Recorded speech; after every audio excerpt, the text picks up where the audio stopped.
Hey guys, tonight we're not setting sail into the roughest waters history has to offer. No splintery pirate ships, no sunburnt sailors fighting over crumbs, and no parrots screaming at 3 a.m. Nope. Tonight, we're drifting somewhere far quieter, far softer, and far more comforting. The promise of reunion.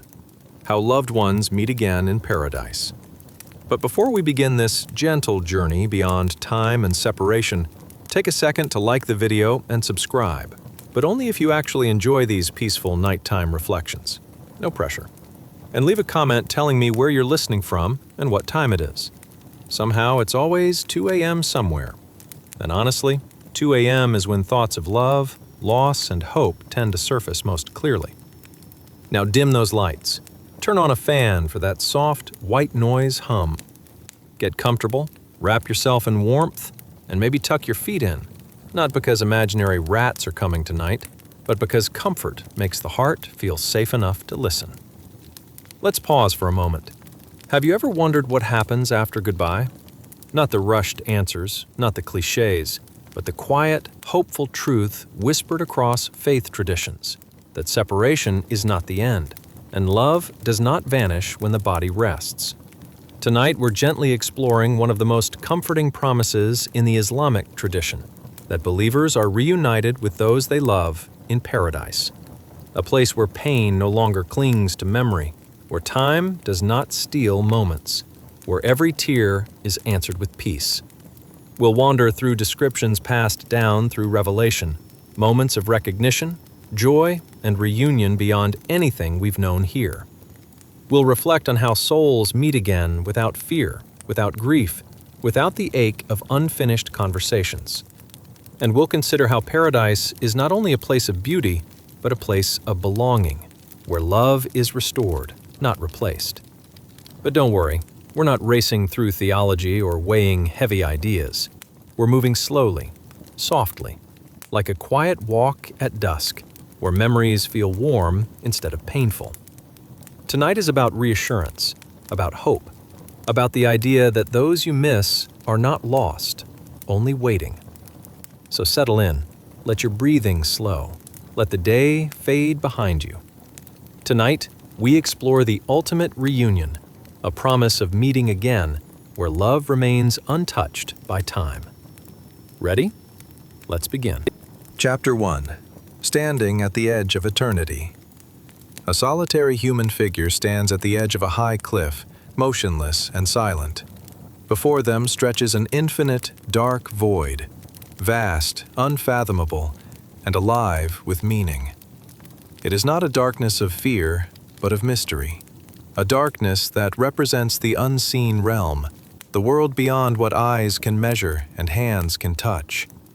The air is thick with anticipation. Nothing moves, yet everything feels poised, as though creation itself is holding its breath. The wind brushes softly past the figure, cool and steady, carrying the weight of questions humanity has asked since the beginning of time. What comes after this life?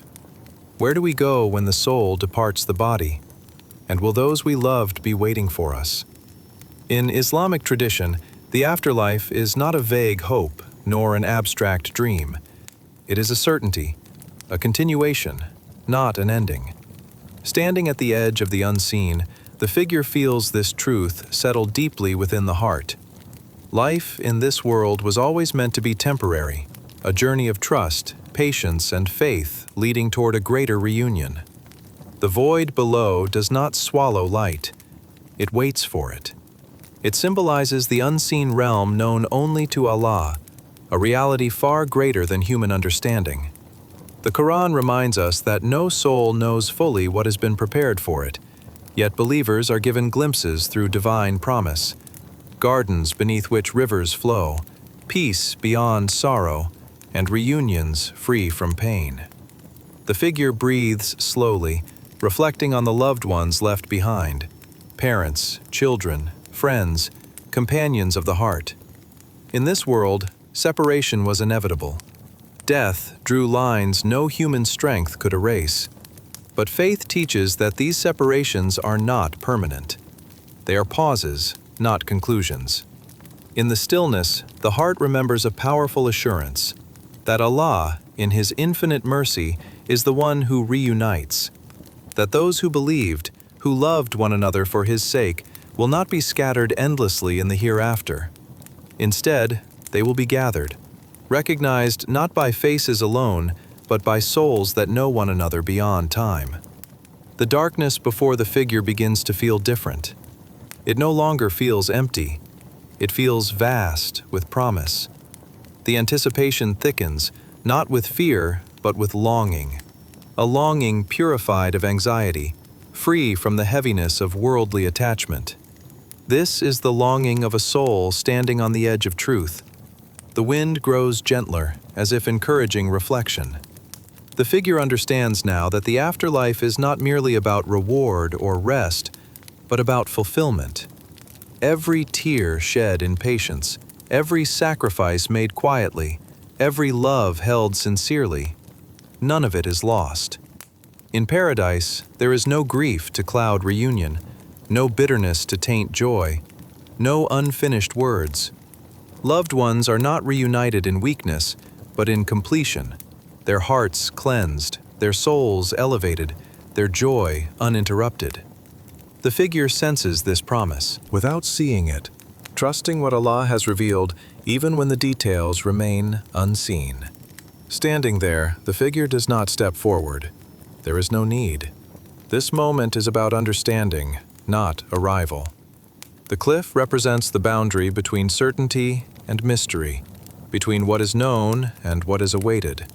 Faith lives at this boundary, calm, assured, unshaken. The void remains dark, but it no longer feels distant. It feels close, meaningful, purposeful. It is the gateway to the ultimate reunion, a meeting not arranged by chance but by divine mercy. And as the figure stands quietly, heart steady and spirit hopeful, one truth becomes clear. No sincere love is ever truly lost. No righteous bond is forgotten, and no believer walks alone into the hereafter.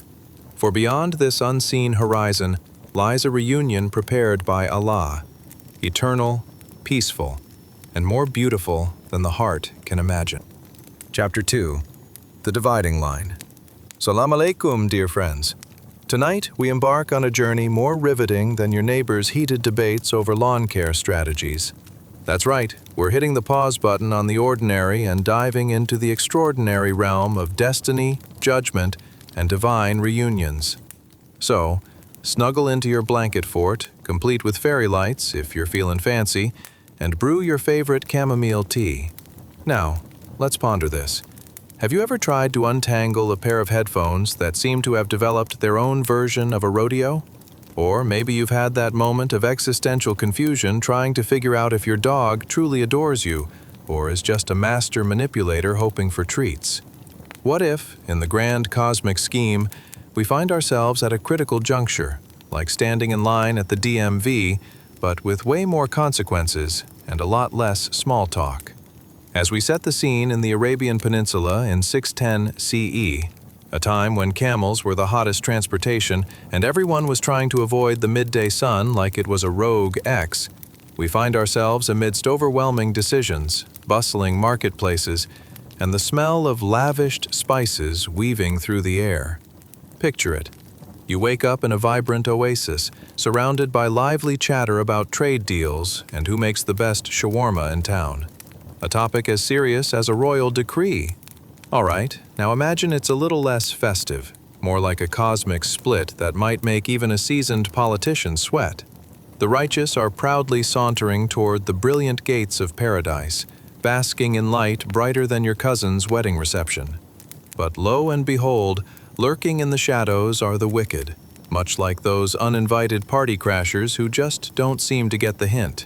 Instead of a warm welcome, they find themselves cast into the fiery depths of hell, a place humorously reminiscent of your last family barbecue where the grill just wouldn't cooperate.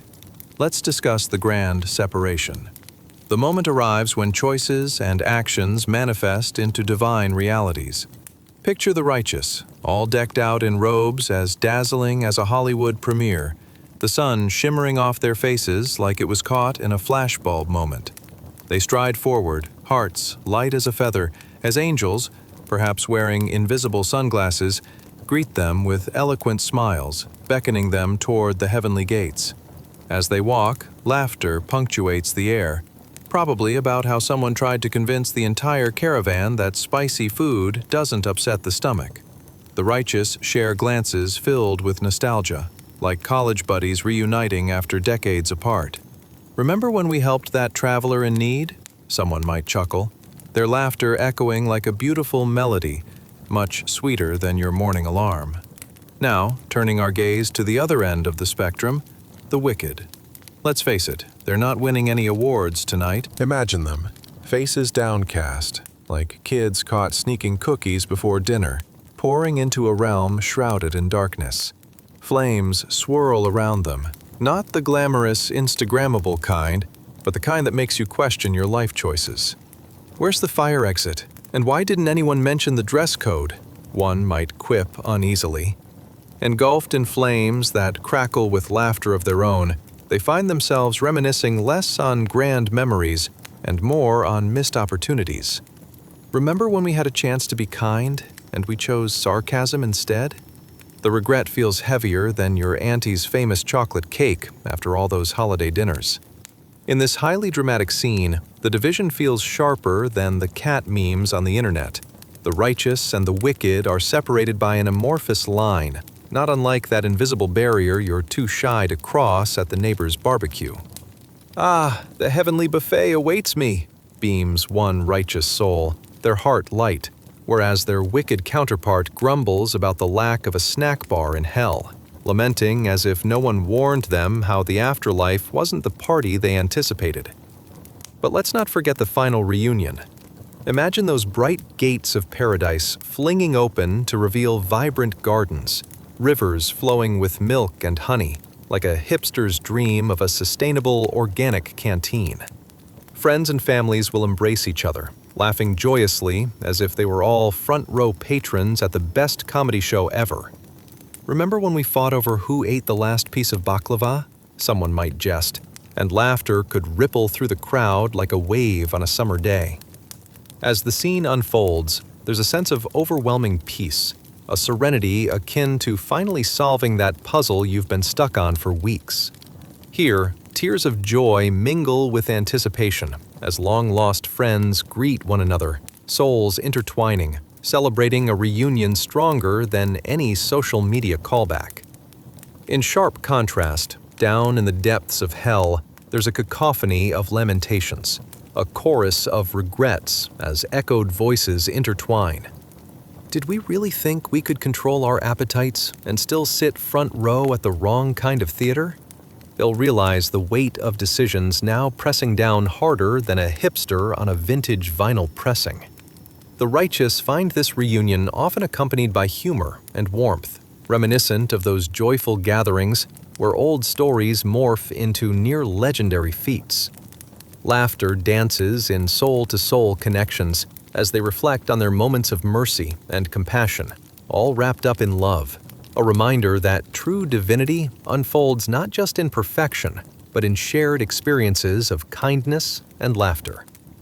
So, as we recline into the fabric of these tales, remember that while our choices matter, the light we bring, through laughter, kindness, and shared love, will continue to illuminate our paths, guiding us towards those glowing gates. As you drift into slumber, let these thoughts cradle you, knowing that in every moment of kindness, you build bridges that resonate throughout eternity, forging connections that no force can sever, much like the bonds we've nurtured this evening. May your dreams be bright and filled with love. And until next time, gently unfurling the tapestry of our shared stories, may your hearts always find that shining light. Chapter 3. The Gentle Arrival of Mercy. Salam alaikum, dear listeners. Tonight, as you nestle into your cozy blankets, we begin a journey even softer than a kitten's purr. A journey into the ethereal realms where souls rest and reunite. imagine a world so warm it can melt the ice from that frosty relationship you never quite sorted out. Yes, that's the kind of warmth we're talking about in the paradise that awaits. Now, before we dive deeper into this celestial narrative, I'd like to gently nudge you to like, subscribe, and perhaps even drop a comment. Only if, of course, you truly enjoy this journey. And not just because it's the only thing that's holding you together on a Monday night. Dim those lights, perhaps flick a fan on if you're feeling daring, and get snug as a bug in a rug. Let's take a moment and ask ourselves the big questions you might ponder. Have you ever wondered how much melon the average Bedouin ate during a monsoon? Or questioned if the cats of ancient Arabia also thought humans were crazy as they twirled around their ankles? After all, how many times can someone actually be tripping over a sand dune while carrying a bowl of soup? Congratulations! You've suddenly woken up amidst the gentle, golden sands of 610 CE, perhaps just outside of Mecca, and, surprise, surprise, you're in for an awakening like none other. As we drift through this moment, picture a soul, let's call him Yusuf, gently leaving his earthly home. But fret not. This isn't a moment riddled with gloom. No, dear friends. Rather, envision a gentle, ethereal light pouring down around him like a warm shower on a winter's day. It's soft, inviting, and has a glow reminiscent of the evening sun painting the sky in hues of orange and pink. Here, in this luminous expanse, it seems like the universe is hugging him tight. Approaching him are 4 angels of mercy, garbed in flowing white robes whiter than a freshly laundered dishcloth. Their presence is so serene it could calm the most raucous of desert storms. Can you imagine the weight of their tranquility? It's like that feeling you get when you finally manage to find the remote control after it was suspiciously hidden beneath the couch cushions for a week. With sweet, fragrant shrouds, they encompass Yusuf in a love that feels as soft as a cloud and as familiar as the smell of your grandmother's cooking. The angel's expressions are serene and peaceful, like a soft breeze weaving through palm trees. "Welcome, dear Yusuf," they coo. "We've been waiting for you." Waiting? Yusuf blinks, slightly bewildered. "Didn't anyone tell you? I was just here for the lentil soup." But alas, in paradise, it seems the angels have an entirely different menu in mind, featuring delights that even the most skilled chef in ancient Arabia couldn't hope to replicate. Picture this. The scent of something divine wafts through the air, perhaps roasted dates and the essence of jasmine. And suddenly Yusuf realizes he's no longer craving cafe-style food trucks. No, he's on the verge of diving into a feast made by celestial hands. The angels guide him, floating gracefully, as if gliding across a floor made of silk, to a banquet that sprawls endlessly, laid out in the lushest of meadows. Here, you can relive all the moments of joy with those you loved during your time on Earth. But first, adjust your expectations about lentil soup. This banquet is infinite. And just like that, Yusuf, the once soul-worn and weary traveler, feels invigorated. He isn't alone anymore. There's a whole realm filled with laughter, reunion, and warmth. How quaint to imagine that the unexpected twist in this heavenly menu is the best gift one can receive. As he reclines against a pillow flushed with vibrant colors that could only be described as the perfect blend of a sunset and the first blooms of spring, Yusuf begins to see the cherished faces of those he missed. They beam, glimmering with joy, as if saying, "We told you to try the sweet dates first." "Oh, Aunt Fatima," Yusuf suddenly exclaims, "I didn't think I'd see you here, eating all my favorite hijabs and wearing those fabulous patterns in the afterlife." And just as he chuckles, Aunt Fatima only gives a knowing smile. "There's no portion control in paradise, my dear." In the joy of reunion, Yusuf realizes this celestial banquet isn't just a meal. It's a celebration of lives lived, bonds formed, and love eternalized. Every morsel consumed, and every laugh shared creates ties stronger than the sand dunes that shaped his youth. So, dear listeners, just as Youssef finds himself enveloped in love and comfort, let us immerse ourselves in the warmth of shared stories, cherished memories, and unending laughter. As you drift into dreamland, let the thought linger that there's a divine reunion awaiting all of us. A reunion where the only trouble is making sure you save room for dessert. Now, let's transition ever so gently to our next chapter, where we'll unravel the fabric of those divine encounters. How might relationships transform in the eternity of paradise? And who knows, perhaps we'll find out why lentil soup never made the guest list for the heavenly banquet. Sleep softly, dear listeners, for the night is still young, and the stories unfurl like flower petals in the warmth of the morning sun. Good night. Chapter 4. The Celestial Gates on Reunion. Salam alaikum, dear listeners. As the velvety night drapes over your thoughts, let us momentarily escape from the weight of the world. Perhaps even that pesky mountain of laundry lingering in the corner, where the afterlife unfolds like a glorious tapestry, bursting with colors you've only dreamed of, and nostalgia that's more comforting than your grandmother's hugs. Tonight, we find ourselves gliding toward a grand inquiry. Have you ever pondered whether angels catnap on clouds? Or if they sip celestial smoothies served by starry baristas? Ah, the mysteries of the great beyond. As we descend through the veils of time and space, I invite you to get snug as a bug in a rug, dim the lights, and prepare yourself for a journey where the scent of blooming jasmine and citrusy, heavenly oranges fills the air of anticipation. Congratulations! You've just woken up at the celestial gates of paradise in 610 CE. Yes, it appears you were just taking a quick nap on a cloud. No harm done. But what a glorious sight awaits you. Envision a landscape shimmering with a divine glow, where every light particle dances like little fairies whispering sweet nothings to the stars. The gates, oh, the gates, are golden, wider than a Bedouin tent during a festival, and adorned with exquisite designs that would make any artisan weep with envy. As you wander closer, the rhythmic sound of praising angels greets your ears. It's as if they are singing the sweetest lullabies, harmonizing over and over again, with a charm that could even soothe an insomniac camel. The bright and glowing souls around you radiate joy, swirling like a delightful kaleidoscope of happiness. And here you are, amongst them, feeling as light as a feather, but dreaming of having a feast bigger than any buffet you can recall. Now, let's talk about our dear friend Youssef, shall we? Picture him, a soul full of life, gently skimmed off the earth like a pearl plucked from the depths of the ocean. As he approaches the gates, he glances around, bewildered but intrigued. Is that the aroma of roasted figs? He wonders, and of course, it is.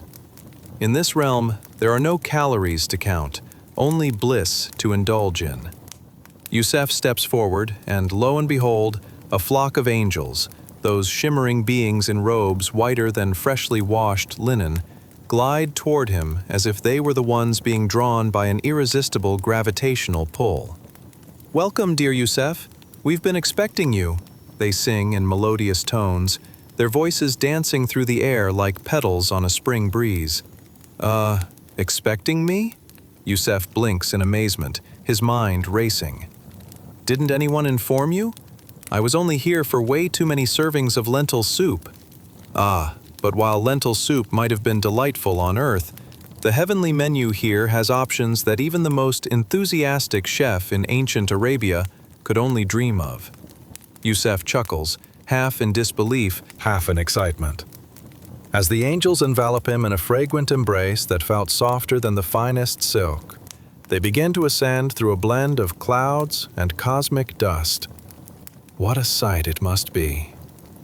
"Fly with us, Youssef," they coax, their laughter resonating around him like gentle waves lapping at the shore. "You are about to see the grand reunion."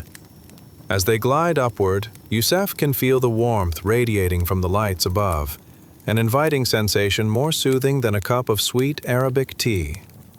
The closer he gets to the light, the more familiar the faces start to emerge. Friends, family, and even that neighbor who always borrowed sugar but never returned it. Yes, the good old days. "Ahoy! Look at you!" calls out his beloved Aunt Fatima, her joy illuminating the air like the evening star. "You've made it, and guess what? We have an unlimited supply of sweet dates and heavenly banquets waiting."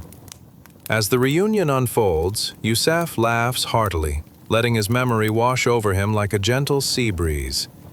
He's amazed that he not only gets to indulge in the sweetest of treats, but also to share stories and laughter with those he thought he'd lost forever.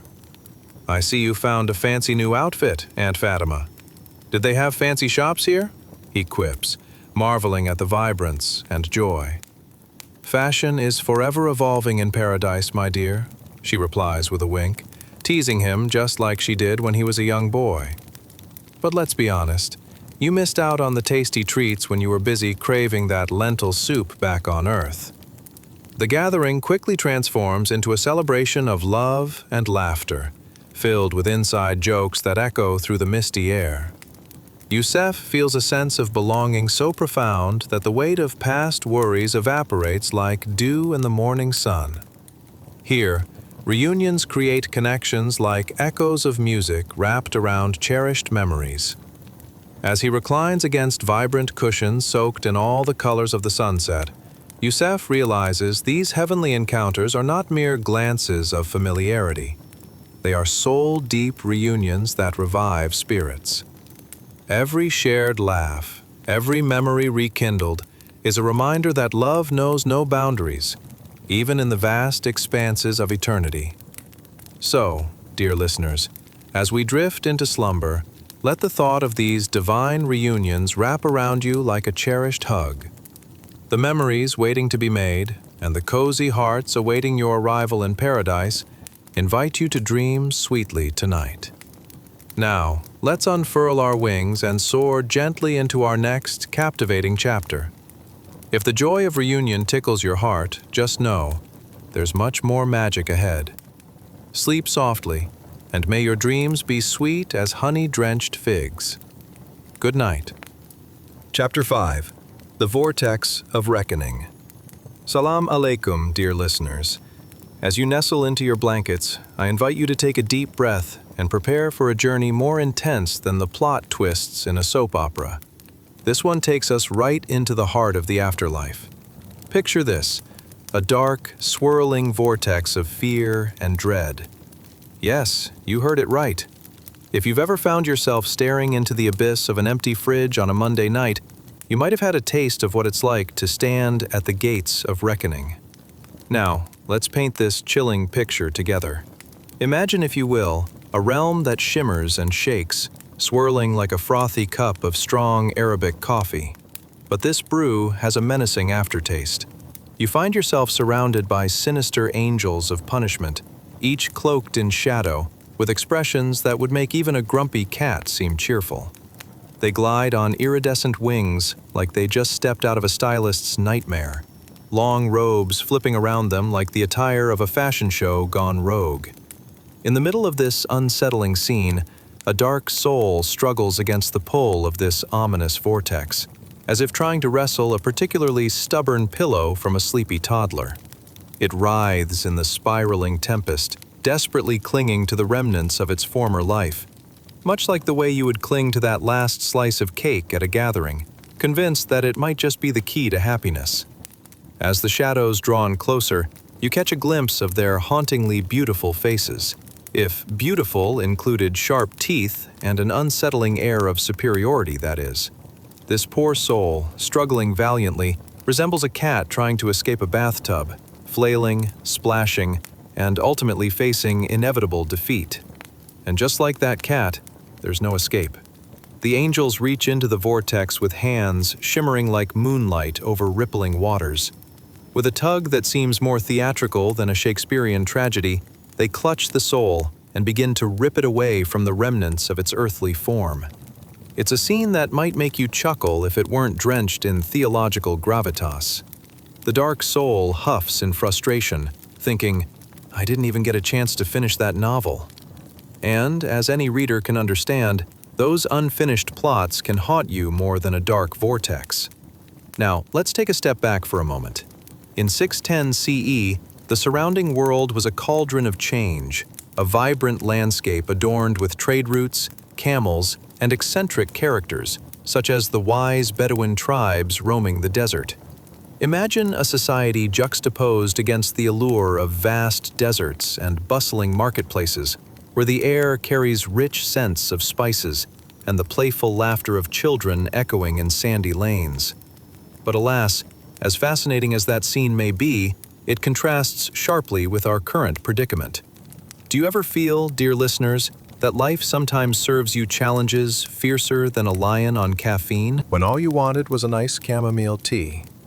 Well, perhaps you too have faced life's perplexing decisions, like whether to take the last slice of pizza or leave it for the person who always forgets to invite you to their gatherings.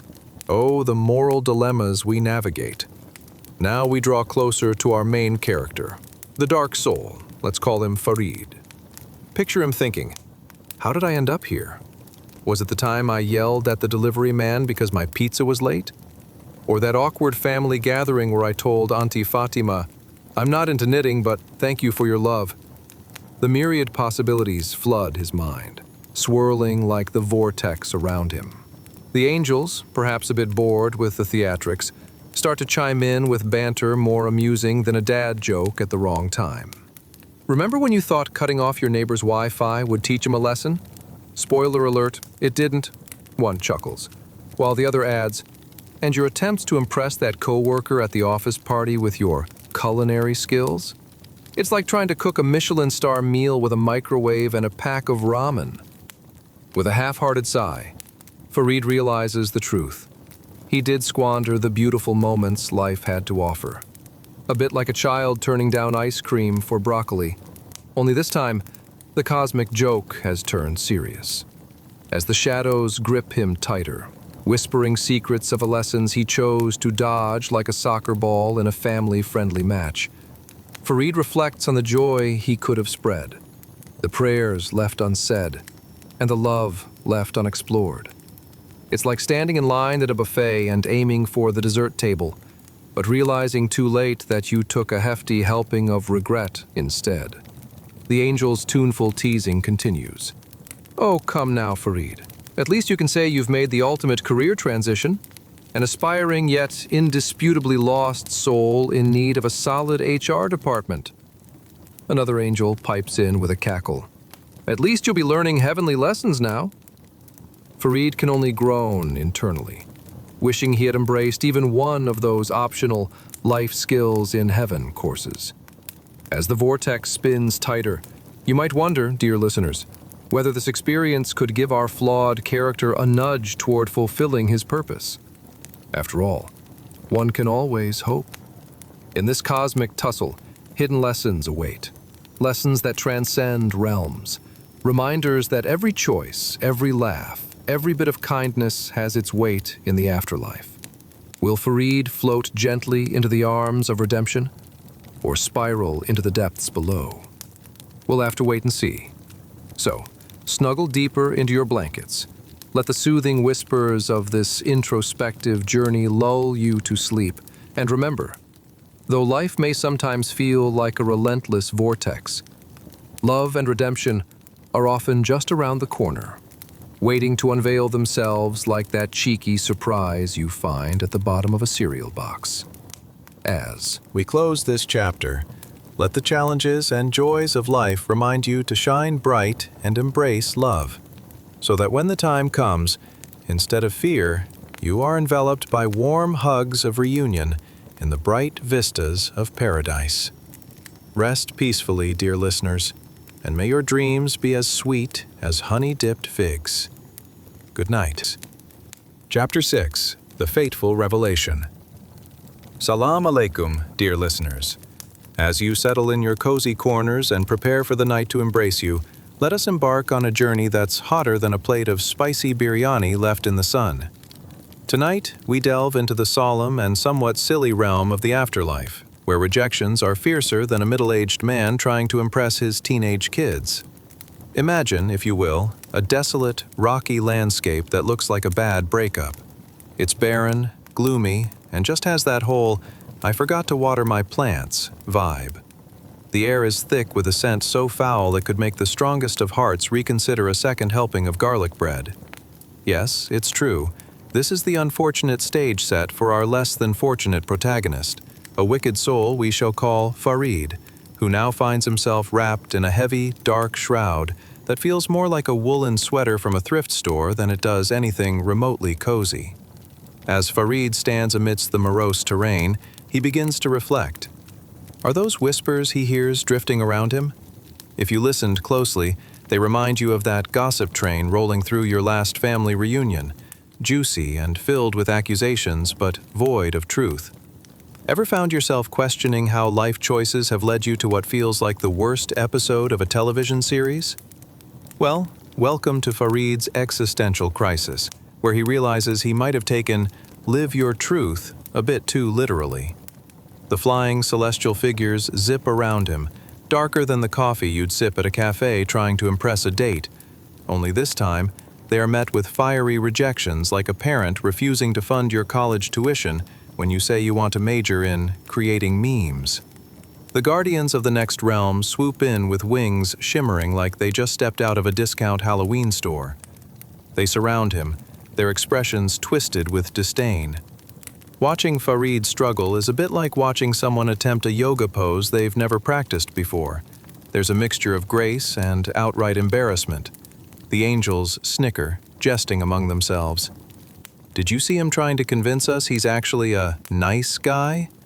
The only thing nice about him is his haircut, one remarks, and you can practically hear the eye roll. Farid internally groans, wishing for even a little of the charm he had when ordering his favorite shawarma. "You've made your bed, Farid," they mutter, tugging at the shroud that feels heavier than your aunt's secret fruitcake recipe. Cloyingly dense, inescapable, and frankly, a little threatening. The figures tease him with comical warmth, each jab sharper than a falafel wrapped too tightly. Remember that time you thought ghosting your friends would make you happier? Look where that got you. Such banter flows freely in this cosmic stage, the voice of Farid's past choices echoing like the regret of not preparing for that work presentation, leaving him restless in a swirling maelstrom of bad decisions. As the vortex pulls with a force more dramatic than a soap opera finale, Farid is met with a punishing warmth that seems to laugh, ominously, at every missed prayer, every unkind word, and every grumpy comment about the neighbor's cat. If there was an award for most regrettable life choices, he would have won it by a landslide. Picture this, a game show where Farid is the only contestant, and he didn't even study the rules. This cosmic humor unveils a truth as heavy as the shroud wrapped tight around him. He did miss those beautiful moments, like his mother's homemade dinner, or the clean scent of jasmine on a warm evening. The angels continue to jostle him, stoking a cosmic fire of memories, reminding him that while he clung to grudges like a bored cat clings to a cardboard box, ultimately, those moments of joy were his mislaid treasures. "Look on the bright side, buddy," one of the angels jokes. "At least you didn't blow the chance to join that book club." Farid can't help but chuckle at the irony. Could be worse, he thinks. He could be stuck in a loop of cleaning his house or deeply discussing whether pineapple belongs on pizza. But joking aside, our dear Farid learns as he hobbles amidst the dark clouds of judgment that perhaps his journey didn't have to end this way. There's beauty in redemption and the possibility of a reunion with loved ones waiting in the wings. Could celestial beings be stoking the furnace of hope here? As they tease and taunt, he feels a flicker within him, a delicate ember of determination bolstered by the understanding of what the true meaning of community is. If only he had taken a moment to appreciate it while he had the chance. So, dear listeners, as you drift into sleep, ponder upon the lessons entwined within laughter and reflection. Embrace the notion that redemption can arise from the very ashes of regret. There's a dancing light waiting for you, even amid the deepest darkness. Rest well, and may your dreams be connected to a beautiful reunion with those you hold dear. Good night. Chapter 7. The Serene Chamber. Salam alaikum, dear listeners. As your eyes get heavier and the world drifts into that warm, fuzzy realm of dreams, let's continue our whimsical journey, now diving into a place cooler than the shade of a date palm on a sizzling desert afternoon. Tonight, we find ourselves at a crossroads between earthly exits and celestial greetings, where the angels are just as snarky as your best friend's cousin at a wedding buffet. Now, picture this. Have you ever been in a really awkward situation, like accidentally sending a text to the wrong person? Or maybe you've had a moment when your mind goes blank while giving a presentation, leaving everyone wondering if you need a nap or a snack. Well, congratulations. You're about to witness something slightly more consequential than that. Welcome to the afterlife, my friend, where you might wish you had brushed up on your good deeds beforehand. Like that time you promised to donate but ended up just donating your old, half-used candles instead. Imagine this scene. Just beyond a freshly dug grave, which resembles a low-budget backyard renovation, lies an illuminated chamber, brighter than your neighbor's Christmas lights in July. The air here is infused with a scent of jasmine, mixed with just a hint of something divine. It's all very cozy, like chilling in a fluffy cloud watching your favorite TV show, except this show features Munkar and Nakir, a pair of angels whose faces shimmer with light, glancing at you as if you just walked into a surprise birthday party wearing pajamas. Here enters our hero, a righteous soul, albeit slightly confused, as if he had just popped back from a very intense but all too short vacation, one without a sunburn. His spirit is calm, kudos to him, but there's a subtle tension in the air, like when you realize the Wi-Fi is down during a streaming marathon. With a friendly, if not slightly bemused approach, Munkar and Nakir read the room, preparing for their questions as they pop into existence. So, tell us, dear soul, they begin, faces blurred by radiance. While you were busy on Earth, freezing like a popsicle in a snowstorm, did you ever think about your purpose? Now, can you imagine our dear friend here, wide-eyed and probably wondering if he should have brushed up on his social studies? Well, there was that time I cut the line for coffee, he stammers, a metaphorical bead of sweat rolling down his celestial brow. Munkar raises an eyebrow, or at least you assume so, given their angelic nature. Ah, yes, a man of priorities. But what really matters now is, did you remember to pray? Did you light up any hearts when you were bustling about your earthly days? Meanwhile, Nakir jabs playfully. Or did you just walk down the street scrolling through your phone, oblivious to the beauty of the world around you, waiting for the next food delivery? You can almost hear the chuckles reverberating through the serene chamber as our righteous soul reflects on his earthly existence. Each mix-up, every missed prayer, culminates in sheer hilarity. Did anyone ever tell him that life wasn't just about getting to the next Netflix episode? As the angels continue their light-hearted banter, they remind him that the cosmic balance scales are not as serious as they sound. They have a sense of humor. Enough with the doom and gloom, Munkar proclaims. Remember that one time you helped little old Mrs. Fatima? She loved your fresh bread. Bonus points for you. At that moment, the reality of communal relationships hits him harder than a spill in a crowded cafe. You mean to say, he asks, a grin slowly forming, that even the small acts matter?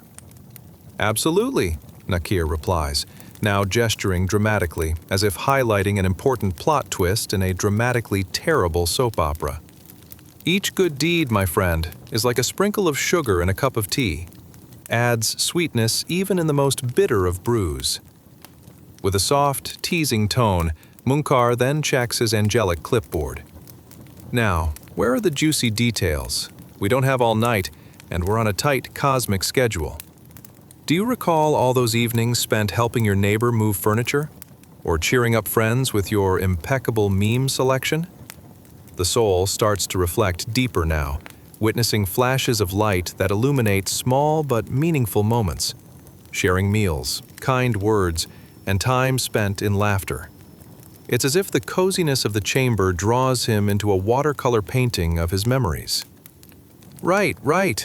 I had my moments too, just not as many as I would like. Here, dear listeners, lies the beauty of it all. Amidst the seemingly mundane actions, the echoes of love, joy, and connection reveal the essence of a righteous life. The angels remind him that paradise will be full of reuniting love, laughter, and those who were dear to our hearts, something far beyond the daily hustle and bustle of life. That's right, Nakir assures him, flashing a goofy smile that perhaps only angels can pull off. And just think of the reunion. All those faces welcoming you back, like family at a long-awaited gathering. You might just want to wear the right outfit this time. As they wrap up their initial questions, a sense of exquisite calm washes over the righteous soul. Perhaps, in the end, it isn't about the perfect legacy you leave behind, but enjoyment in every moment spent nurturing connections and filling the cosmos with laughter. Because, let's face it, if life reflects anything, it reflects the joy of shared moments, no matter how tiny they may seem. And with that uplifting thought, dear listener, allow yourself to drift into sleep, knowing the path to the divine can be paved with laughter, kindness, and a sprinkle of humor, even beyond the grave. Good night, and may your dreams be filled with joyful reunions. Chapter 8. The Illuminated Chamber. Salam alaikum, dear listeners. As you sink deeper into the folds of tranquility, let's take a moment to envision a reality more radiant than the last sunset you admired while stuck in evening traffic. Tonight, we embark on a journey beyond the earthly veil, towards a place far more delightful than all those times you wished your boss would take an extended vacation. Yes, my friends, we're heading to paradise, where deadlines don't exist, and the only thing waiting for you is a buffet of blissful reunions. Now, picture this. Have you ever found yourself simply gazing at all the beautiful things you wish you could have, maybe while skipping past the salad aisle at the grocery store? Or perhaps you felt that sublime joy when you spot your long-lost friend at a crowded cafe, the unspoken connection sparking joy stronger than your last holiday meal. Well, tonight, my friend, we're about to dive into a reunion that's even better, a cosmic gathering where loved ones meet once again after life's most unpredictable roller coaster ride. Imagine you find yourself in an exceptionally cozy grave chamber. It expands around you, its walls glow with a warm, soft light, like your favorite pair of fuzzy socks fresh out of the dryer. Up ahead, you notice a clear window that opens into the lushest garden you can muster in your imagination, a veritable Pinterest board of greenery. The fragrance of jasmine and ripe fruit dances through the air, wrapping you in comforting hugs like the best kind of Sunday brunch. As you gaze through this glowing portal, you might catch glimpses of loved ones waving with joy, their faces illuminated by a light that makes your heart flutter. This is no ordinary reunion, my friend. It's the ultimate gathering where laughter echoes off celestial walls, mingling with the giggles of children playing beneath coruscating trees. Imagine the melodious chatter, a symphony of hearts reconnecting in that realm of eternal comfort. Just then, two radiant figures, Munkar and Nakir, pop into existence before you. Imagine them bursting into your life like a surprise dance party you never knew you wanted. Their presence is delightful, shimmering with light and a smirk that suggests they might just be up for a little fun. "Ah, welcome," Munkar exclaims, beaming brighter than a toddler spotting their favorite snack. "Are you ready to explore your destination, paradise, where even your most mundane moments blossom into joy? Just think of us as your tour guides, but with a slightly better wardrobe." "Don't forget your sunblock," Nakir interjects, a twinkle in his eye. "You don't want to come back here all burnt from the comfort of paradise." The understanding between you three is magical, a stark contrast to the last awkward encounter you had at a family reunion, where Uncle Mahmoud mistook your hair for a woolly mammoth, and everyone laughed uncomfortably around them. Potato salad. Let's talk about what you did on Earth, Munkar prompts gently. Was it all about capturing the perfect selfie, or did you stop to smell the roses? Quite literally. A half smile dances across his lips, clearly ready to tease you further. You chuckle softly, reflecting on the moments where you could have chosen compassion over convenience. Did you ever step out of your bubble to lend a hand? Or did you just scroll through social media, waiting for the universe to send you divine intervention, like a notification alerting you to do something good? The banter continues, playful but filled with meaning, as Nakir adds, "Imagine all those times you just zoned out while eating cake. Did you even think of sharing that last piece with your neighbor? Or did you silently shove it down your gullet while plotting your next indulgence?" The atmosphere in this divine chamber grows light and airy, filled with laughter that sounds like little bells ringing against the sunsets of life. As this merry dialogue unfolds, profound connections weave through your spirit, inviting you to reflect on purposeful living and genuine interactions. You see flashes of memories, moments spent laughing with friends over meals, offering support to a friend when they needed it most, and even sharing that last slice of cake as a testament to your generosity. It's the little moments, Munkar reassures you, leaning in closer, that matter most. Every shared smile, every act of kindness reveals the beauty within your soul. Even the smallest deeds count like grains of sand collecting in a treasure pouch. As you gaze into the glowing window toward your loved ones, the reality of paradise unfolds. Souls are laughing, embracing, and celebrating their journey together. You feel a warmth that envelops you, highlighting a truth long forgotten. The love and connections you nurture in life continue to flourish, even after departure. Before we send you off deeper into your personal paradise, Nakir says, patting your shoulder, we need to ask this. Did you make time for those you cherish? Or were you too busy crafting your online persona? Moments pass like fleeting dreams, and the chamber fills with warm light. Here, there is no rush. Feel laughter, smooth and boundless, exuding from all corners as cherished memories float like butterflies. The soothing atmosphere invites you to relax, reassured by the knowledge and kindness that existed within your earthly spirit. As you prepare to venture down the path to your eternal haven, freed from the worries and distractions of the world below, remember this: life is a tapestry woven with threads of connection. The laughter, kindness, and joy you sow during your earthly journey draw forth the most extraordinary reunions in paradise. And as you drift deeper into the ethereal, allow these sweet memories of connection to embrace you, knowing that each heartbeat of kindness reverberates throughout the universe. Good night, dear listener. May your dreams hold the laughter of loved ones, reuniting in endless gardens of paradise. Chapter 9. The Wicked Soul's Lament. Salam alaikum, dear listeners. Tonight, we pivot from the blissful banter of paradise and delve into a spine-chilling reality where the stakes are higher than your last attempt to negotiate with a stubborn taxi driver. Grab your blankets, because we are now entering a realm that's colder than your ex's reaction to your new relationship on Instagram. Let's journey to the boundaries of the afterlife that one may wish to avoid at all costs, where the air is thick enough to cut with a spoon, and memories of the earthly realm haunt the wicked like an unpaid electricity bill. Before we plunge into this weighty tale, perhaps a couple of questions linger in your mind. Ever found yourself in a tight space? Maybe that midnight snack binge in your cramped kitchen?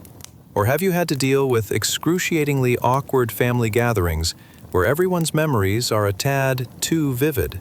Can you picture a situation where your choices lead to consequences thicker than your grandmother's fruitcake? Well, grab your imaginary popcorn, because we are in for a wild adventure.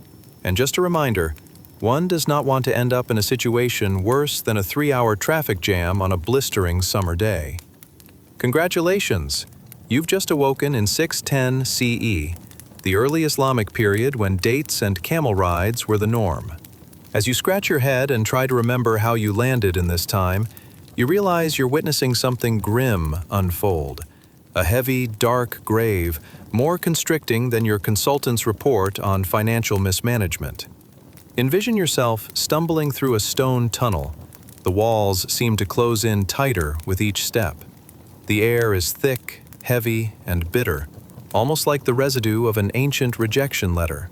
You can feel the harsh gravels bite against your skin, and to your horror, you find yourself trapped within a grave that feels more like a medieval prison than a peaceful resting spot. Suddenly, as your worries deepen, you glimpse a window, a horrifying sight teetering on the edge of a nightmare. Flames dance in the darkness, smoldering in shades of orange that threaten to scar your soul, while smoke chokes the air like the burning guidance of missed opportunities. The charred remnants of a life poorly lived waft past you, echoing in the corridor of your thoughts. Remember that time you skipped out on helping a friend in need? Or how about the countless times you merely scrolled through social media while knowing you should have been giving back? In this god-awful place, meet the figure nearby, a soul so wretched they make a soggy bread roll look appealing. Contraptions of despair grip them, forcing them to reflect upon the choices they made while alive. "Help! I'm just a whisper of what I could have been," they wail, their voice catching like a defective alarm clock that won't shut up. As you hover close, you hear them lament. It's like being at an all-you-can-eat buffet, but being stuck at the salad bar. Where are the glorious feasts I once scoffed at? The barbecue lamb, the roasted figs, and the honey. Ah, to be free of this torment. But alas, this space has little room for cheerful reminiscing. The flames through the window beckon with their searing grasp, and the restless spirits near you chatter incessantly, reminding this unfortunate soul of choices made, an echo so piercing it could probably wake the dead. Their cries sweep through the chamber, inflating the air with a sense of impending doom. "Did you really think your life was all about climbing the corporate ladder?" one spirit screeches, their voice crackling like an old radio. "Or were you just busy perfecting the art of sidestepping responsibility?" Your newly acquainted companion stammers, tears spilling over with the weight of despair. I thought I had time. I didn't know life would tuck me into the corner of this crypt like a bad piece of furniture." The air is thick with regret, and the realization that inaction is just as weighty as any wrongdoings. The flames outside flare brighter, and the windows reflect the frantic dance of souls confronted with the choices they made, or didn't make. The clanking of chains echoes through the grave like alarms blaring in a still, quiet night. Ah, the sweet sound of instant karma. You can almost hear life lessons being butchered by greed and selfishness, echoing off the rock walls. Oh, didn't you have aspirations beyond a quirky Instagram profile? Did you even bother to take chances? Or were you more worried about picking a latte that matched your shoes? With each accusation, the flames flicker wildly, as if urging the trapped soul toward a moment of truth. The age-old realization spreads. The soul is more than a mere collection of moments spent scrolling and trolling. It is a reflection of the kindness and compassion one offers to others. And so, within this realm of sharp stones and flickering flames, the wicked soul, confronted with eternal regret, learns the hardest lesson: that the chance for redemption and reunion with loved ones in paradise was squandered at every twist of self-centeredness. The irony hangs in the air, heavier than an ostrich in a hot air balloon. Escaping this grave requires not just a wish for freedom, but a longing for connection, a yearning to forgive and to be forgiven. So, as you float onward from this chilly chamber, heart heavy with the knowledge that every moment spent avoiding love and kindness is ultimately a brush with flaming regret, remember this: The choices you make, while alive, weave the fabric of your afterlife. Let the flames remind you that the warmth of paradise awakes when love and compassion flourish. May this tale linger like a warm breeze on a cold night, reminding you that every moment counts, every connection matters, and every kind act echoes into the eternity of your soul. Good night, dear listener. Sweet Dreams await, where love knows no bounds, and each reunion is bathed in warmth. Chapter 10. The Luminous Gathering in Barzakh. Salam alaikum, dear listeners. Tonight, as we dim the lights and cozy up under our favorite blankets, we embark on a journey that's softer than a rice pudding. And let's be real, that's quite the achievement. Ever wondered what happens when you close your eyes for the last time? Or what sweet reunion awaits as you flip the eternal page? Picture this, a field so luminous it could outshine your neighbor's obnoxiously bright Christmas lights. But all that glitters in paradise isn't just a gold-plated charcuterie board. It's Barzakh, the intermediary realm where the righteous souls gather. A place where the Wi-Fi signal is stronger than your cousin's need to overshare on family group chats. Tonight, we will delve into the realm of Barzakh, the space where the radiant souls of the righteous convene. Imagine yourself reclining on a fluffy cloud, mingling with the spirits of your loved ones. Do you think there's heavenly gossip? Perhaps Uncle Ahmed is finally letting the family know who actually ate his biryani last Eid. Or maybe Grandma Najma is quizzing everyone on who's been watering her plants while she's off recollecting fond memories. A heavenly game of who did what awaits you here. But before we drop into Barzakh, let's pause for a moment. Are you curious how these spirit gatherings unfold? Do they gather around cosmic coffee tables, sipping celestial lattes while discussing their favorite moments from Earth?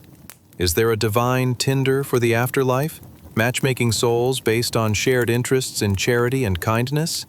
Or perhaps there's a celestial Yelp, letting spirits rate their earthly experiences. Congratulations, you've just woken up in 610 CE, the early Islamic period, where the day-to-day life is quite different from the hustle and bustle of modern life. But the aroma of freshly baked bread is universal. As you float through the shimmering veil into Barzakh, take in the sights and sounds. A glow so bright it makes a disco ball look like a mere pebble.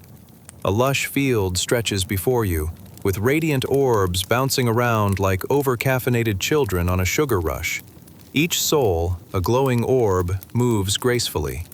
You notice that they are like the twinkling stars in the sky, but instead of fighting for attention on Instagram, they share delightful stories and precious memories instead. Who knew afterlife hangouts could be so fun?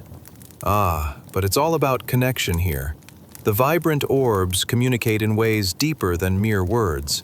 A warmth of understanding and shared experiences flows through the air like the scent of spices wafting from the kitchen at a festive gathering. As you settle into this luminous space, you overhear some banter. One orb, brighter than the rest, boasts, "You know what? I finally forgave my silly neighbor for borrowing my plow and returning it covered in mud." Laughter erupts like a spring of joy. Then another adds, "Well, I didn't mean to get caught up in time-wasting activities. I had assumed social media was the way to build my legacy." The camaraderie is palpable, as souls share laughter echoing like the sound of bells.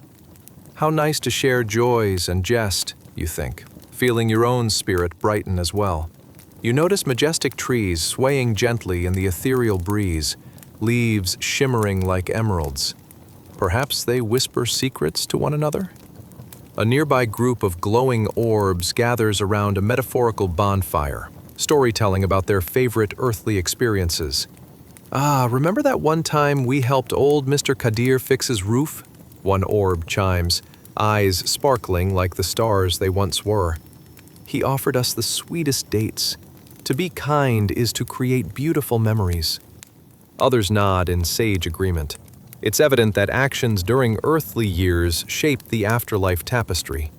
Who knew that avoiding that side-eye-inducing debate at family gatherings would lead to such a glowing retirement in Barzakh?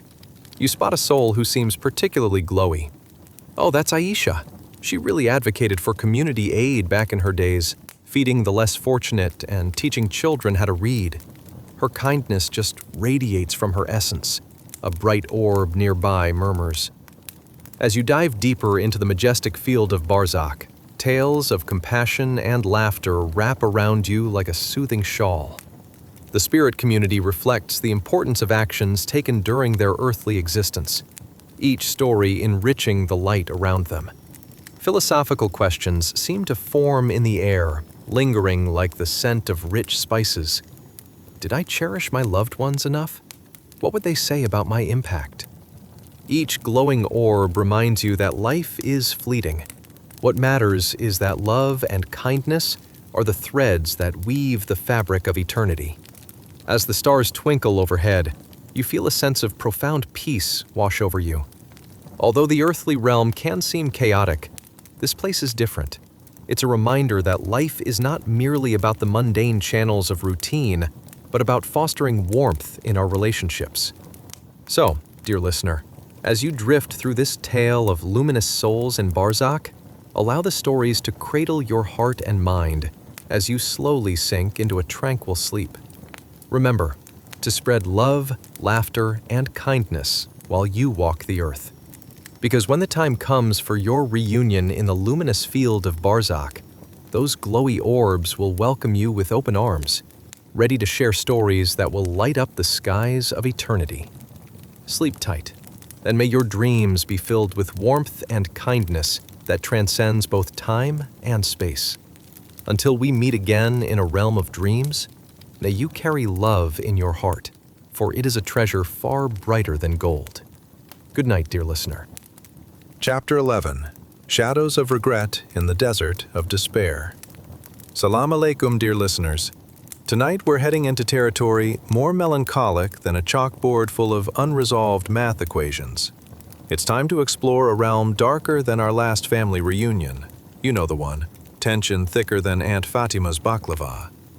Imagine, if you will, a place where souls wander aimlessly, influenced by choices made in the hustle and bustle of earthly life. Yes, tonight, we're diving into the desolate landscape where the souls of the wicked find themselves shackled by the very deeds they refused to release. Like trying to let go of that embarrassing high school nickname. Now, before we drop into this bleak desert of regret, let me ask you, have you ever wondered if the guilt from misplacing your car keys could follow you into the next life?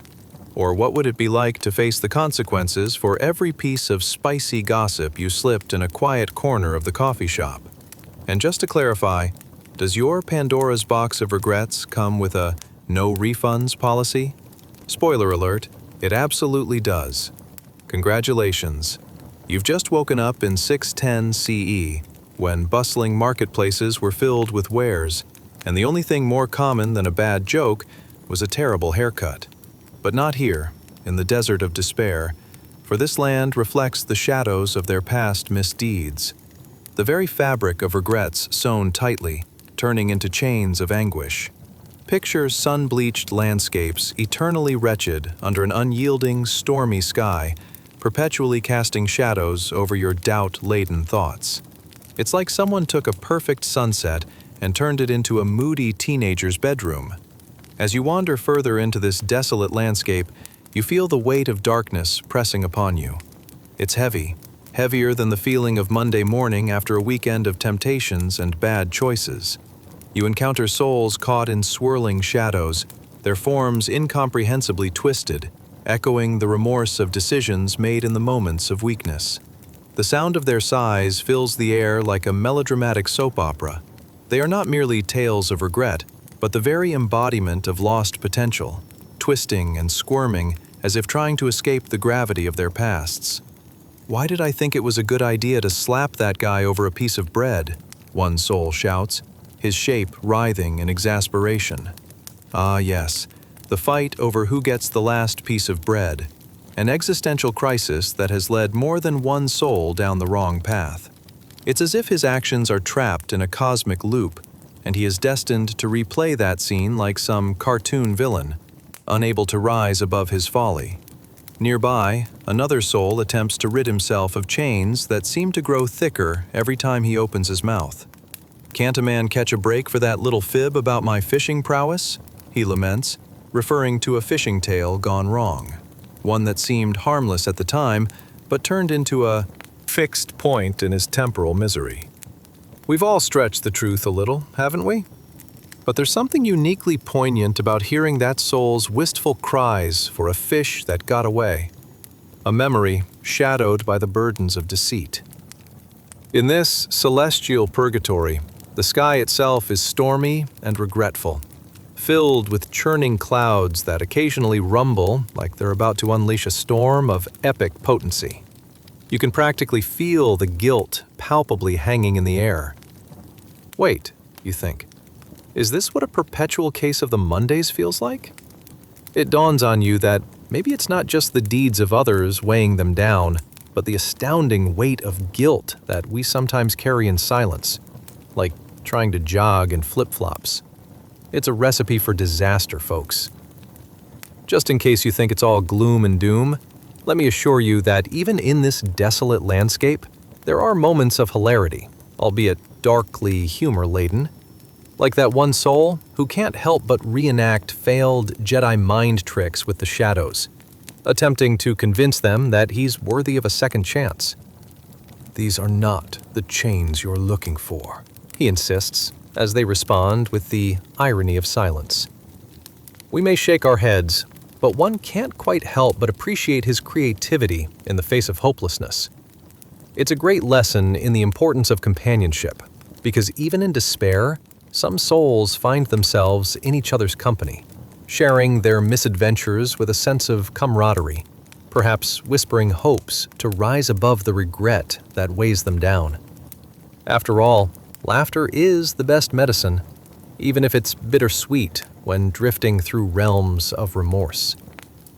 As you hover within this chalky atmosphere, the insignificance of earthly quarrels becomes glaringly apparent, transforming petty grievances into shadowy whispers of the past. "Oh, dear soul," you muse, "why did you let your moments of weakness become your eternal chains?" It's a riveting reminder that even small moments, whether a hasty, unkind word or a fleeting worry, can turn into dark shadows if left unaddressed. So, as you float through this ominous terrain, feel the weight of life's choices, and remember to embrace kindness, laughter, and the virtue of honesty. Sometimes, the very darkness that surrounds us can serve to illuminate the importance of how we treat one another. And when your soul reaches the other side, may it be unshackled and ready for the luminous gatherings that await. In the end, dear listener, remember, when given the chance to share laughter instead of regret, always opt for laughter. If these souls could echo one message from their shadowy abode, it might just be that laughter resonates louder than chains, and kindness goes a long way, even into the depths of despair. So let's keep that in our hearts, because who knows where our souls will rendezvous one day. Sleep well, dear friend, as we drift together through this vast, mystical landscape. Chapter 12. A Gathering of Luminous Souls.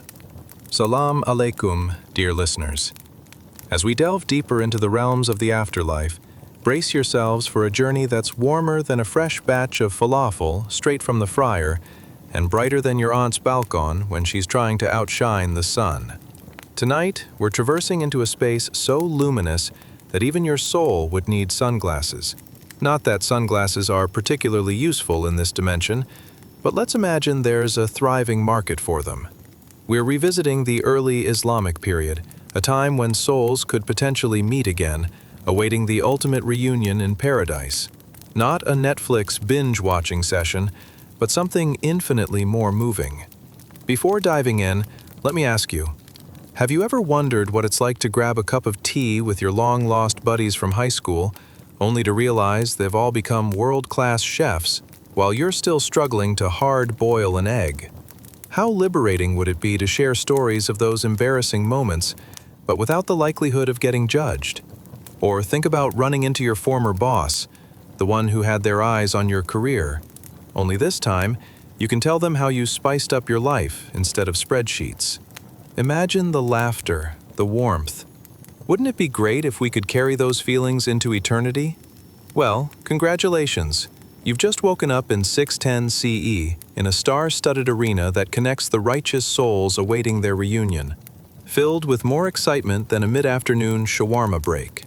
As you float through this glorious terrain, the aroma of jasmine and figs dances around you, making you question if you've accidentally entered a celestial farmer's market. The stars above twinkle with a mischievous charm, as if they're giggling about private jokes only they know. It's a gathering of spirited, luminous souls, each one vibrant and ready to engage in chatter that would leave debates on Earth feeling as thrilling as a debate on the optimal type of carpet padding. You spot a group huddled together, faces beaming brighter than a freshly polished crescent moon. They're engaged in animated discussions, exchanging tales from the earthly realm that sound more like the laughter of a comedy club than solemn reflections. Can you picture it? A bunch of happy souls sipping imaginary drinks that taste like ambrosia, laughing over cosmic puns and exaggerated stories of their earthly lives. Remember when I insisted that bringing a pet goat to the market was a good idea? One soul exclaims, his laughter echoing like a charming symphony through the celestial fields. Little did I know it was a recipe for chaos. The goat ate half of the merchandise, and my reputation went down the drain faster than a leaking coffee pot. You chuckle at this whimsical recounting, connecting with the deeper truth of misplaced intentions and chaotic choices that often lead to unexpected outcomes, much like those office potlucks gone wrong. But let us not forget the time I tried to impress the new neighbor with my superior bushy eyebrows, only to end up unintentionally scaring their cat away, another soul interjects, wiping tears of mirth from their sparkling eyes. Who knew a little grooming could have such disastrous consequences? The sentiment shared is profound, a beautiful reminder that even the most mundane moments often carry the heftiest laughs.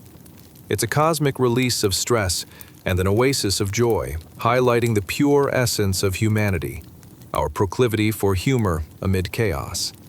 Here in paradise, sadness is as scarce as a rainy day in the desert, replaced instead by an outpouring of universal delight.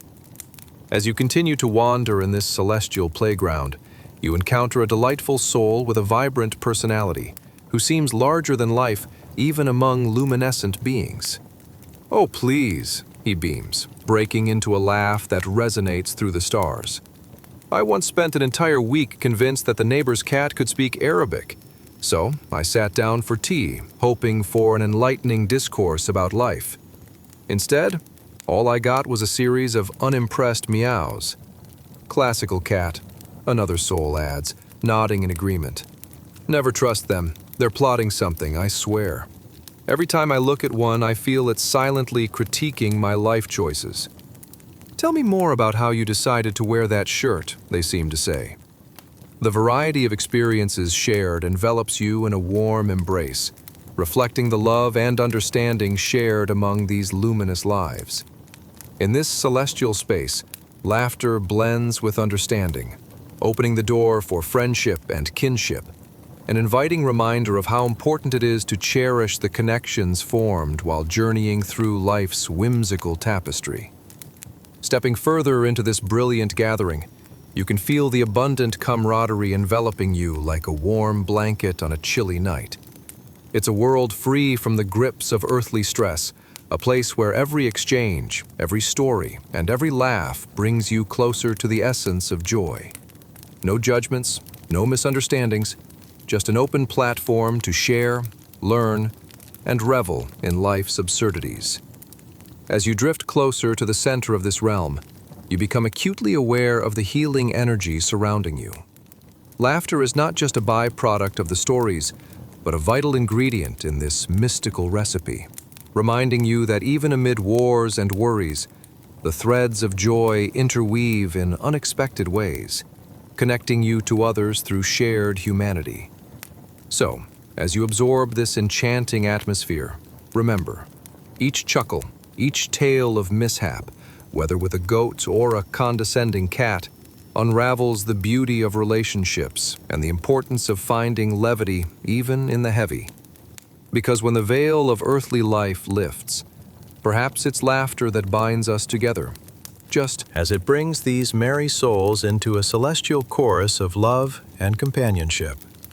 Let these luminous tales echo in your dreams tonight as you drift off into a restful slumber, skinning and weaving your own stories of joy and laughter, resting in the laughter that flows freely through the stars. Don't forget to save a chair for your beloved friends in the universe. As the sun sets upon this chapter of life, may your soul find joy and relaxation anew. Sleep well, my friend. Chapter 13. Beneath the Shade of the Olive Trees. Salam alaikum, dear listeners. Tonight, as the moon bathes the earth in its gentle glow, we embark on a serene journey that's warmer than the afternoon sun on a cool winter's day, tucked beneath an olive tree in ancient Arabia. So settle in, cozy up, and imagine the sweet fragrance of jasmine drifting softly through tranquil streets of 610 CE, where hope, uncertainty, and perhaps a touch of mild mischief linger in the air. But before we dive into tonight's tale, let me ask you, have you ever stood beside a gravestone and felt an overwhelming connection to the past?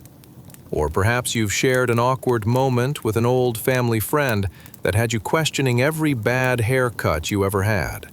Maybe you've wondered why your pet cat thinks it's royalty while plotting your downfall over a piece of bacon. Well, tonight we're discussing an entirely different kind of reunion, one that transcends the trials of earthly life and ventures into a place of joy, laughter, and heavenly tea parties. Congratulations!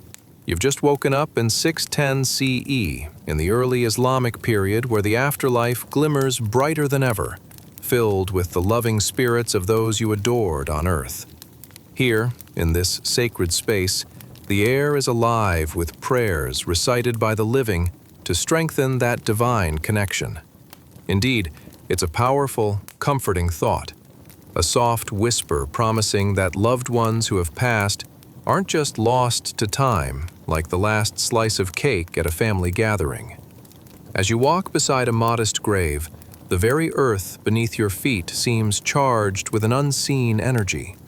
A figure stands nearby, reciting prayers with a voice like a lullaby, soothing as a gentle breeze. Ah, can you hear that?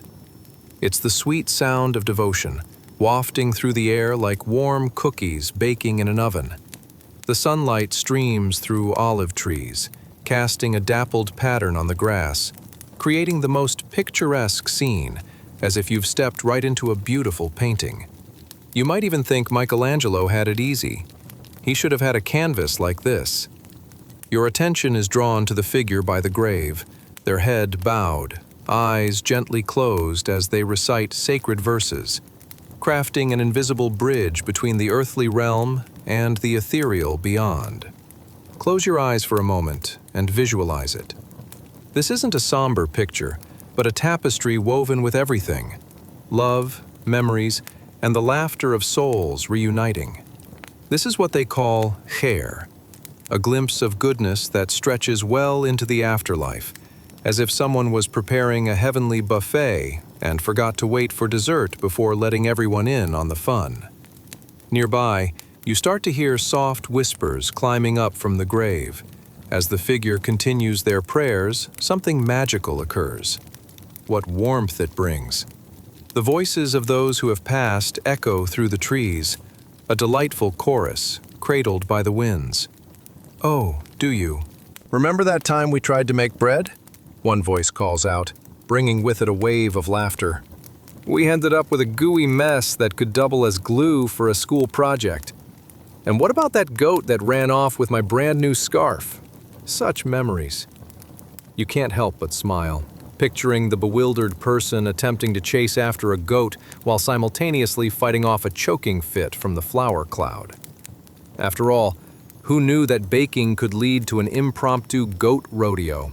And more importantly, who would have thought that recalling such chaos could be a form of prayer?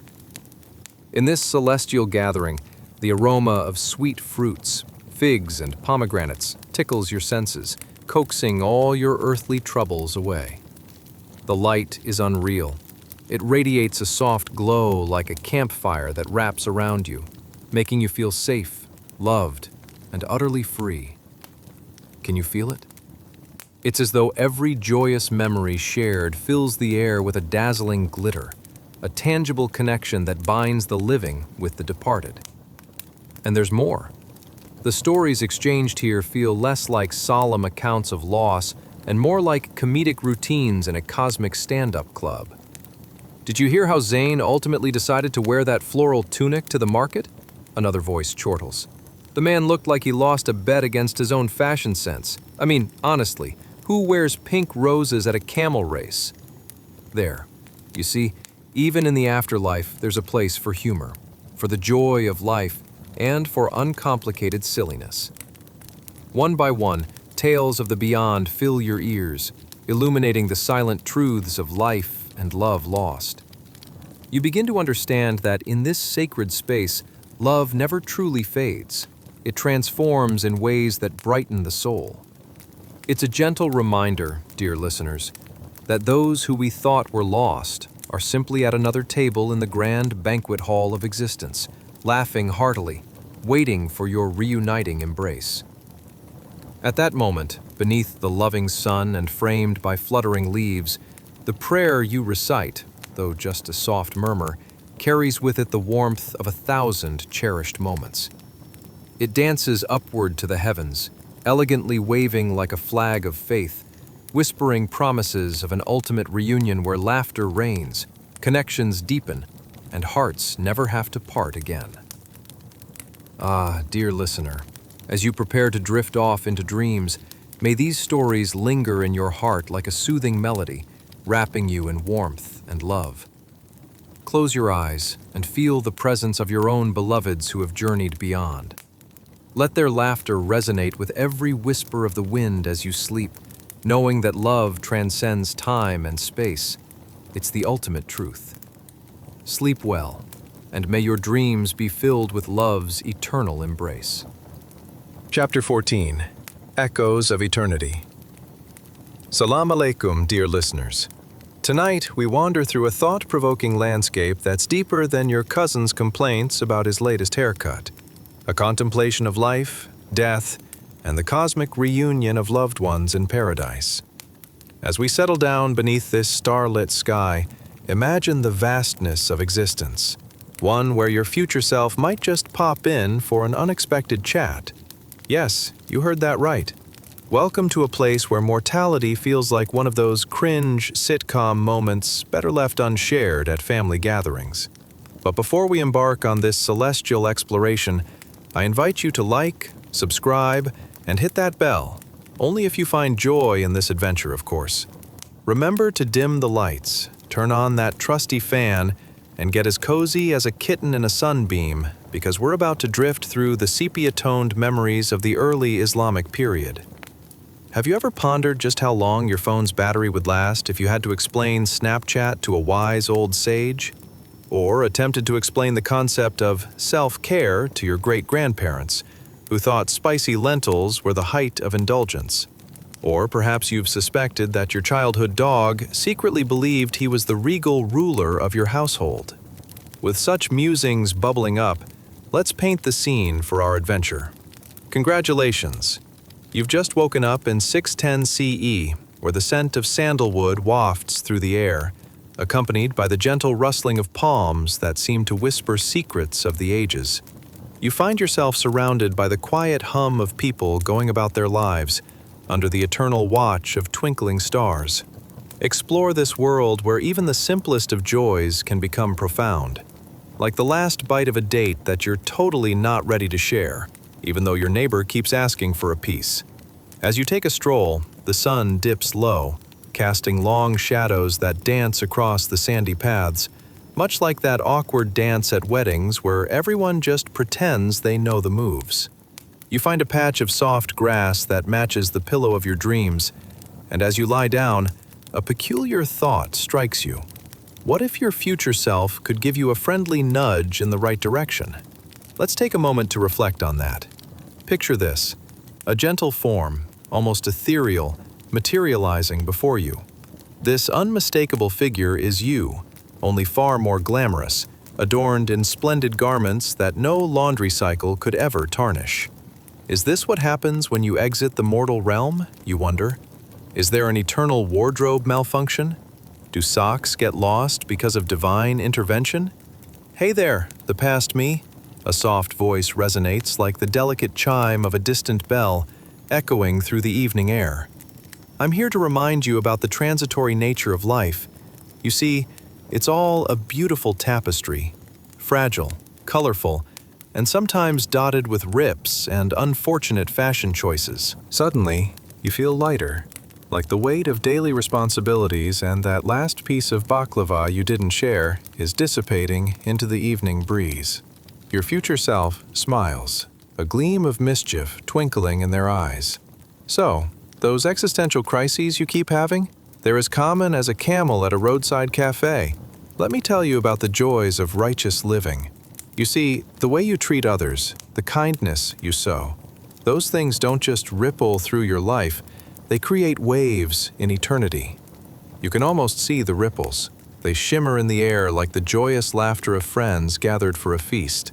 It's a poignant reminder that the footprints you leave in this world affect not only your journey, but the paths of those who come after you, much like breadcrumbs leading back to an extraordinary meal, minus the pesky ants, of course. Just think about it. Every act of kindness becomes a memory woven into the very fabric of time, much like when we mistakenly served Aunt Fatima that slightly burnt bread at last year's Eid. Your future self laughs lightly, an echo of shared moments warming your spirit. And don't even think about the critters laughing at us. You know, the ones ransacking our picnic basket post-sprint? Reflecting on this delightful exchange, you begin to appreciate the beauty of connections forged in love and laughter, realizing they don't just vanish like an evening mirage. Instead, they blossom into something timeless, something that binds us across the fragile gap known as mortality. But here's a thought for you, dear past me. What if every moment shared with those dear to you could be reprised in the great banquet of the afterlife? How glorious would it be to share a heavenly feast with every beloved soul from days gone by, much like reliving that epic roast chicken episode of Family Dinners. As the soothing tones echo in your mind, the winds of nostalgia softly blow, reminding you of the warmth of those cherished relationships. Not just a past of shared jokes and lightly embarrassing tales, but a beautiful tapestry of collective journeys, both joyous and challenging.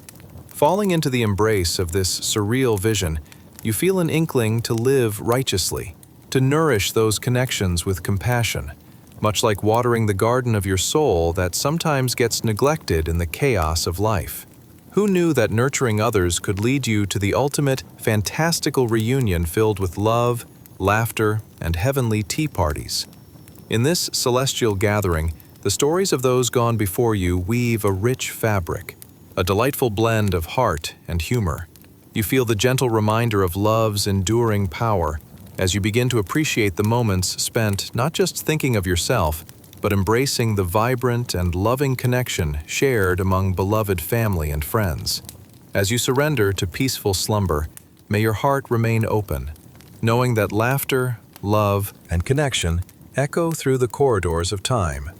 Just as the stars shine brightly on us all, may you feel the warmth of those who will reunite with you in the timeless paradise. And sleep well, dear listener, knowing that the cosmos are full of delightful stories waiting to envelop you in a hammock of divine connection.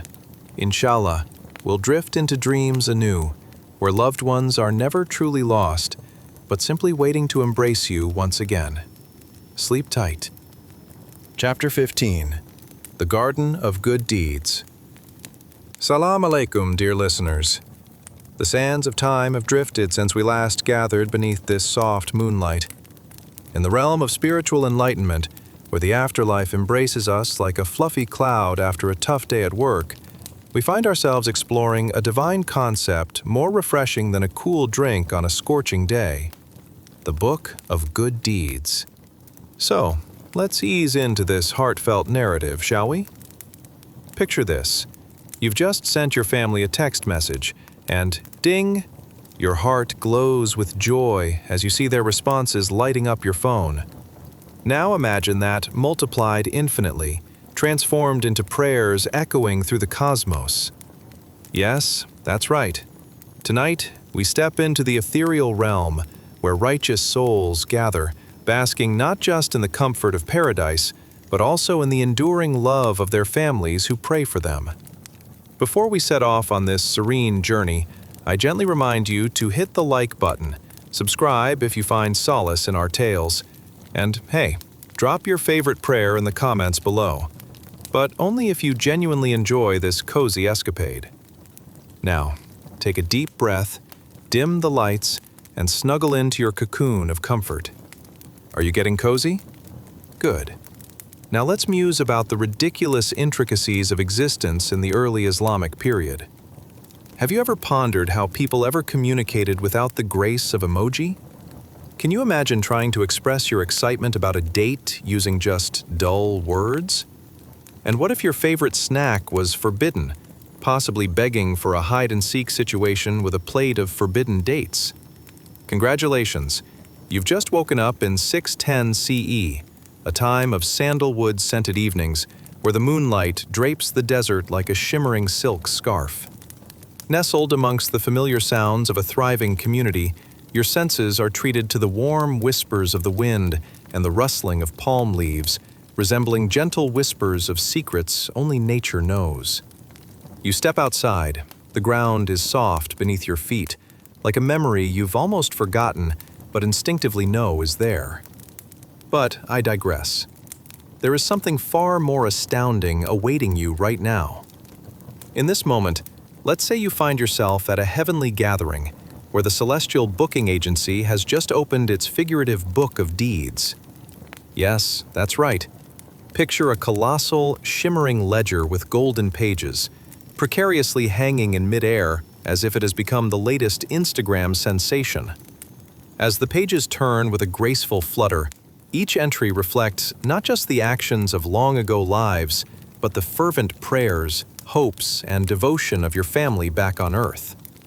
Yes, your quirky Uncle Khalid's intermittent reconciliations with the King of Resolution, aka the local ice cream vendor, feel like child's play here. All those heartfelt, "Oh Allah, please forgive my cousin's endless puns during dinner," sincerely add to the efficacy of this cosmic accounting. Suddenly, you notice that with each prayer uttered by your family, there's a twinkle that emerges from the ledger, as if the words themselves become light. What a wild thought. It's like being showered with a sprinkle of joy each time someone on earth misses you and says a little something extra to the higher power. Every sweet, "Ya Allah, grant him peace," and "May she find comfort," becomes a golden star, dancing joyfully like the fireworks your neighbor insists upon every Eid. Amidst the laughter and euphoria of this celestial gathering, images of your family's faces flicker around you, adorned as if they themselves were beaming celestial bodies. Can you hear your mother's soft voice? "Oh, my dear, remember the day you helped that lost puppy find its way home?" Oh yes, you do. That day was as fulfilling as finding the last piece of baklava at an Eid feast, right? As these memories wash over you, you begin to comprehend their impact.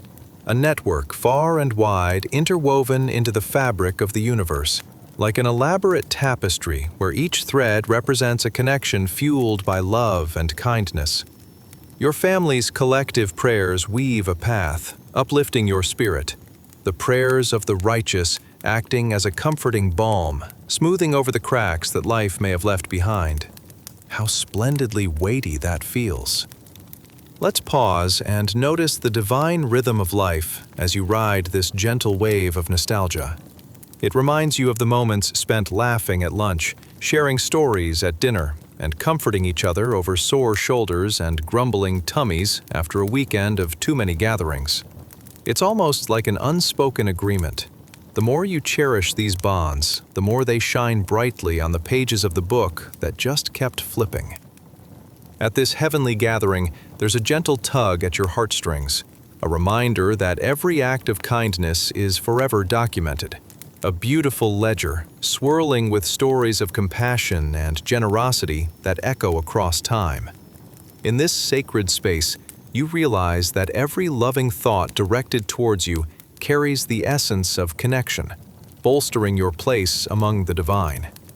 So, while the book of good deeds opens before you, and while nostalgia wraps around you like your favorite shawl, remember, your family back home has a part in this cosmic play, contributing love and affection to your celestial journey. As we slowly transition back to the gentle embrace of reality, let's cherish the thought that during our earthly struggles, we are not merely navigating life alone. In our deeds and in our daily lives, we share a bond created in love, laughter, and divine connection, waiting patiently to reunite in the evergreen paradise of eternal joy and spirituality.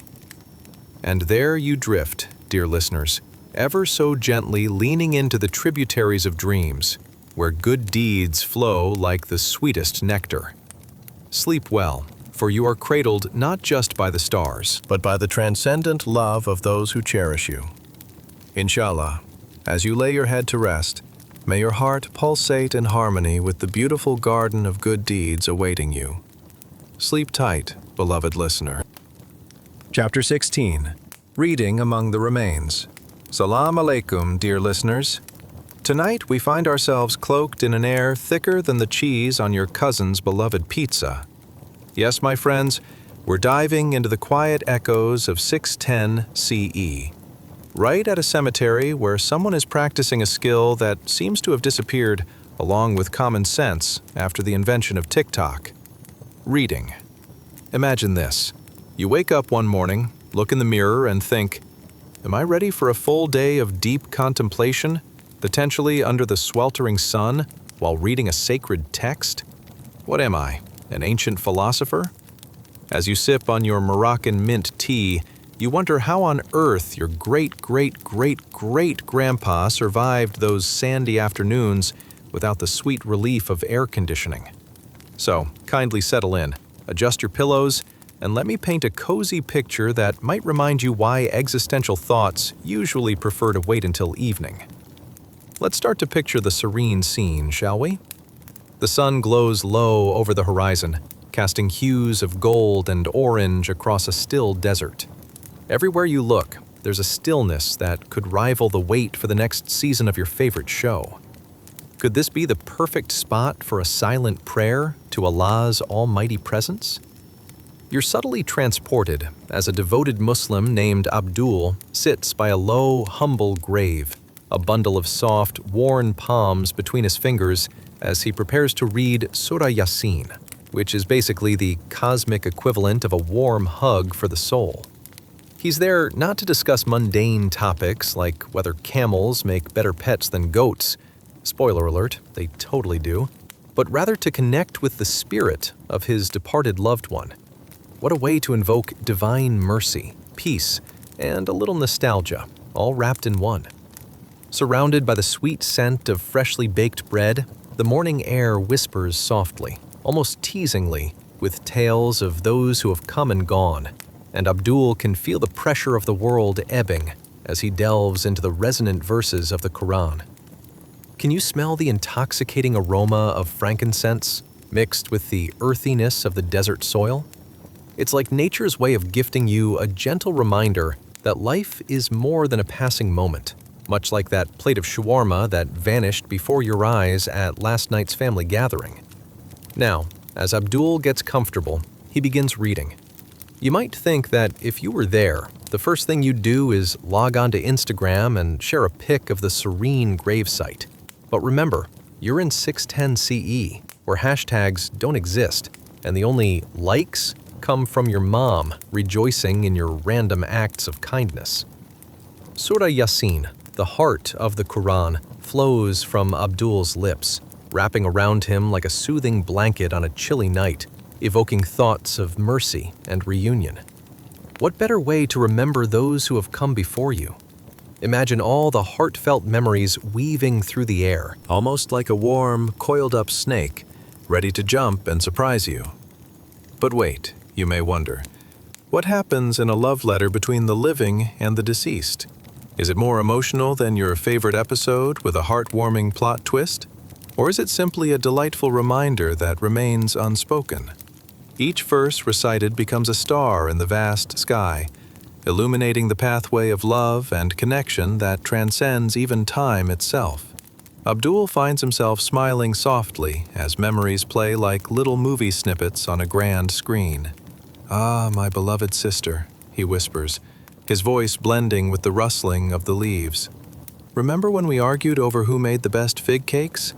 Well, I think you just made me the biggest fan of dessert in history." The gentle breeze carries stories whispered among the winds, tales of family gatherings that echo through generations. Can you hear the soft chuckles of relatives long departed? He always did think he could win an argument with figs. Just then, a playful feeling of mirth dances with the peace surrounding the grave, reminding Abdul he's never truly alone. Now, while contemplating the concepts of life and afterlife, he realizes that every word he prays sends petals of comfort toward his loved one's spirit. Abdul knows each prayer he recites doesn't just float away, it makes a real impact, like a pebble creating ripples on the water's surface, beautifully unassuming yet profoundly far-reaching. And as he reads, he witnesses the divine magic of connection. Each recitation seems to ignite an underlying power, showering down grace upon the soul beneath the earth.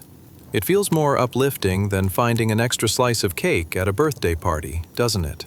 Abdul closes his eyes, reflecting on the lineage of those who have passed on. Was that his grandmother's favorite necklace buried beneath? Perhaps. The memories are filled with love, laughter, and a little mischief. Because what family gathering is complete without at least one cousin trying to convince everyone why they should adopt a stray kitten? As the sun begins to dip behind the hills, Abdul breathes in deeply, aware that this moment is not just about what lies beneath the soil, but about the love that continues to flow above it. It is woven together through prayer, unity, and the bonds of family, the cosmic equivalent of a never-ending group chat where everyone remains supportive even after the Wi-Fi goes down. With a final whisper of a prayer, Abdul knows that this connection will remain, transcending space and time. And with a smile, he walks away, lighter than the weight of the day, cradled in peace and love. So as we slowly transition from this beautiful memory, dear listeners, may we remember that every act of kindness, prayer, and any laughter shared will be carried through into eternity, like a smooth cup of tea that only gets better with time. Settle down, let the grace wash over you, and rest easy, dear ones. Sleep well, for the tales of the heart never truly cease. Each one is a pathway leading us to eternal reunion. Inshallah. May you dream sweetly tonight of shimmering connections that continue beyond the stars. Sleep tight, cherished friends, for love knows no bounds. Chapter 17. The Well of Light. Salam alaikum, dear listeners. Tonight we embark on a journey even more refreshing than a cool breeze on a scorching Arabian afternoon. Picture this. You've wandered into a quaint village in the year 610 CE, where the hustle and bustle sound more like a goat opera than a crowded bazaar. The villagers are gathered around a deep, dark pit. No, it's not a new trendy cafe serving mysterious brews, but they are digging a well. Now I know what you're thinking. How exciting can a hole in the ground be? Well, grab your evening snack and cozy blanket, because this isn't just any hole. This well represents Sadaqah Jariyah, an act of ongoing charity that promises to channel an eternal stream of light and blessings, not just for the living, but also to the dearly departed in the barzakh. Sounds like a plot twist in a family saga, right? So imagine, as you take a sip of your mint tea, the sun gracing this humble village with its golden arms, casting playful shadows while the villagers operate like a chorus, some digging, some fetching water, and a few standing around, possibly debating if camels make better mascots than goats. Spoiler alert, they totally do. You can almost hear the discussions stretching from the need for water to which types of prayers are best for someone who has recently passed away. Are you wondering how it feels to dig a well in the 7th century? Well, my friend, it's a workout that could make any modern gym membership feel like a couch potato's dream.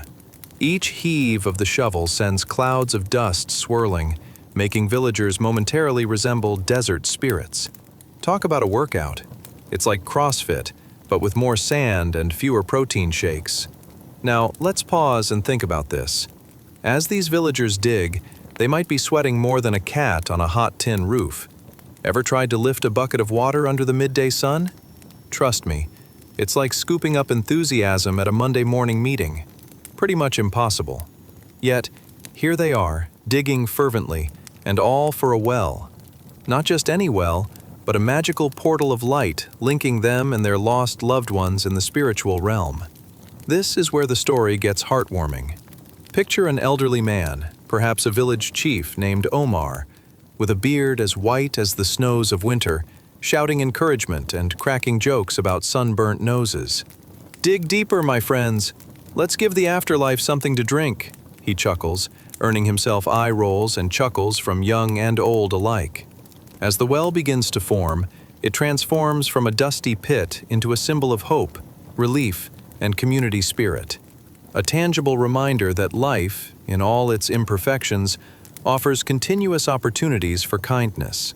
The villagers gather around, their hearts swelling with gratitude, as they partake in this collective act. Each stroke of the shovel, each drop of sweat, becomes a form of prayer, shooting straight up to the heavens, echoing back with blessings and mercy. Do you feel the warmth of connection filtering through time? Yes, my friends, there are no TikTok videos circling around this effort. There's only a heartwarming bond forged by hands that tirelessly work together. It's as if you can hear the whispers of previous generations urging these nice folks on. You're not just digging a hole, you're carving out a legacy. And as dusk settles, you can see the sun cascading its last light over the newly formed well, a shimmering spot of life amidst the stark earth. Reflecting on what this well signifies, do you ever wonder about your own legacy? What will be remembered about you when you're sipping tea in the celestial realms? These villagers aren't just digging for water, they're also digging into the very essence of existence, ensuring their deceased loved ones receive the blessings flowing from their good deeds. But let's not forget the slightly absurd twist of this incredible narrative. As the well fills with water, one mischievous boy named Bilal, who clearly had too many sweets that day, leaps up and whispers, "If we keep digging, maybe we'll find gold, or at least the secret recipe for the best kabsa in the village." Laughter bursts among the villagers, lifting the heaviness of their perpetual toil. Perhaps longing for a treasure more precious than jewels, not that recipe, but the bond of love that travels beyond this life. As the stars begin to twinkle like pearls scattered across a fine silk, the villagers gather around this symbol of renewed hope. They understand that this well is not just about physical sustenance, it's about spiritual nourishment that redefines the life they lead, to resume the journey toward their ultimate reunion with lost, loved ones in paradise. So, dear listeners, as we drift towards the calm of the night, think of the light radiating from their labor, the very essence of love, community, and hope. The well serves as a bridge, a shimmering connection between this world and the next, illuminating pathways for the departed to find solace and peace. And as you tuck yourself into bed tonight, remember that every act of kindness, no matter how small, creates ripples across eternity. Each prayer, every good deed, like those round the well, weaves a tapestry so rich that even the finest silk pales in comparison. Inshallah, may you all dream of shimmering connections that lead you to state the unseen. the love that travels beyond time and space, a legacy that brings light into eternity. Sleep well, cherished friends, for the bonds of love and community will always unite us, even in the warm embrace of paradise. Chapter 18. The Garden of Perpetual Bliss. Salam alaikum, dear listeners. Tonight we are diving into an experience sweeter than dates dipped in honey. Paradise, or as it's known in the language of the angels, Jannah. So, grab your favorite pillow and prepare for a ride smoother than a caravan gliding over the dunes. Now, before we step foot into this heavenly realm, picture for a moment. Have you tried gardening? The joy of growing your own tomatoes, only to find out the neighbor's cat has claimed them as its personal lunch. Imagine a life where there are no cats, no weeds, and no supermarket drama over ridiculously priced organic produce. Yeah, that's right. You're about to embark on a lush adventure filled with rivers, flowing like your worries washing away after a spa day, and palaces so splendid they would put your local Taj Mahal imitator to shame. But wait, what's that smell? Is it rosemary? Or just your cousin Ahmed's magnificent biryani simmering in the heavenly kitchen? Ever thought about how exasperating it must have been to try and figure out who made it? No, dear angel. I distinctly went for the spiced chicken, not the lamb.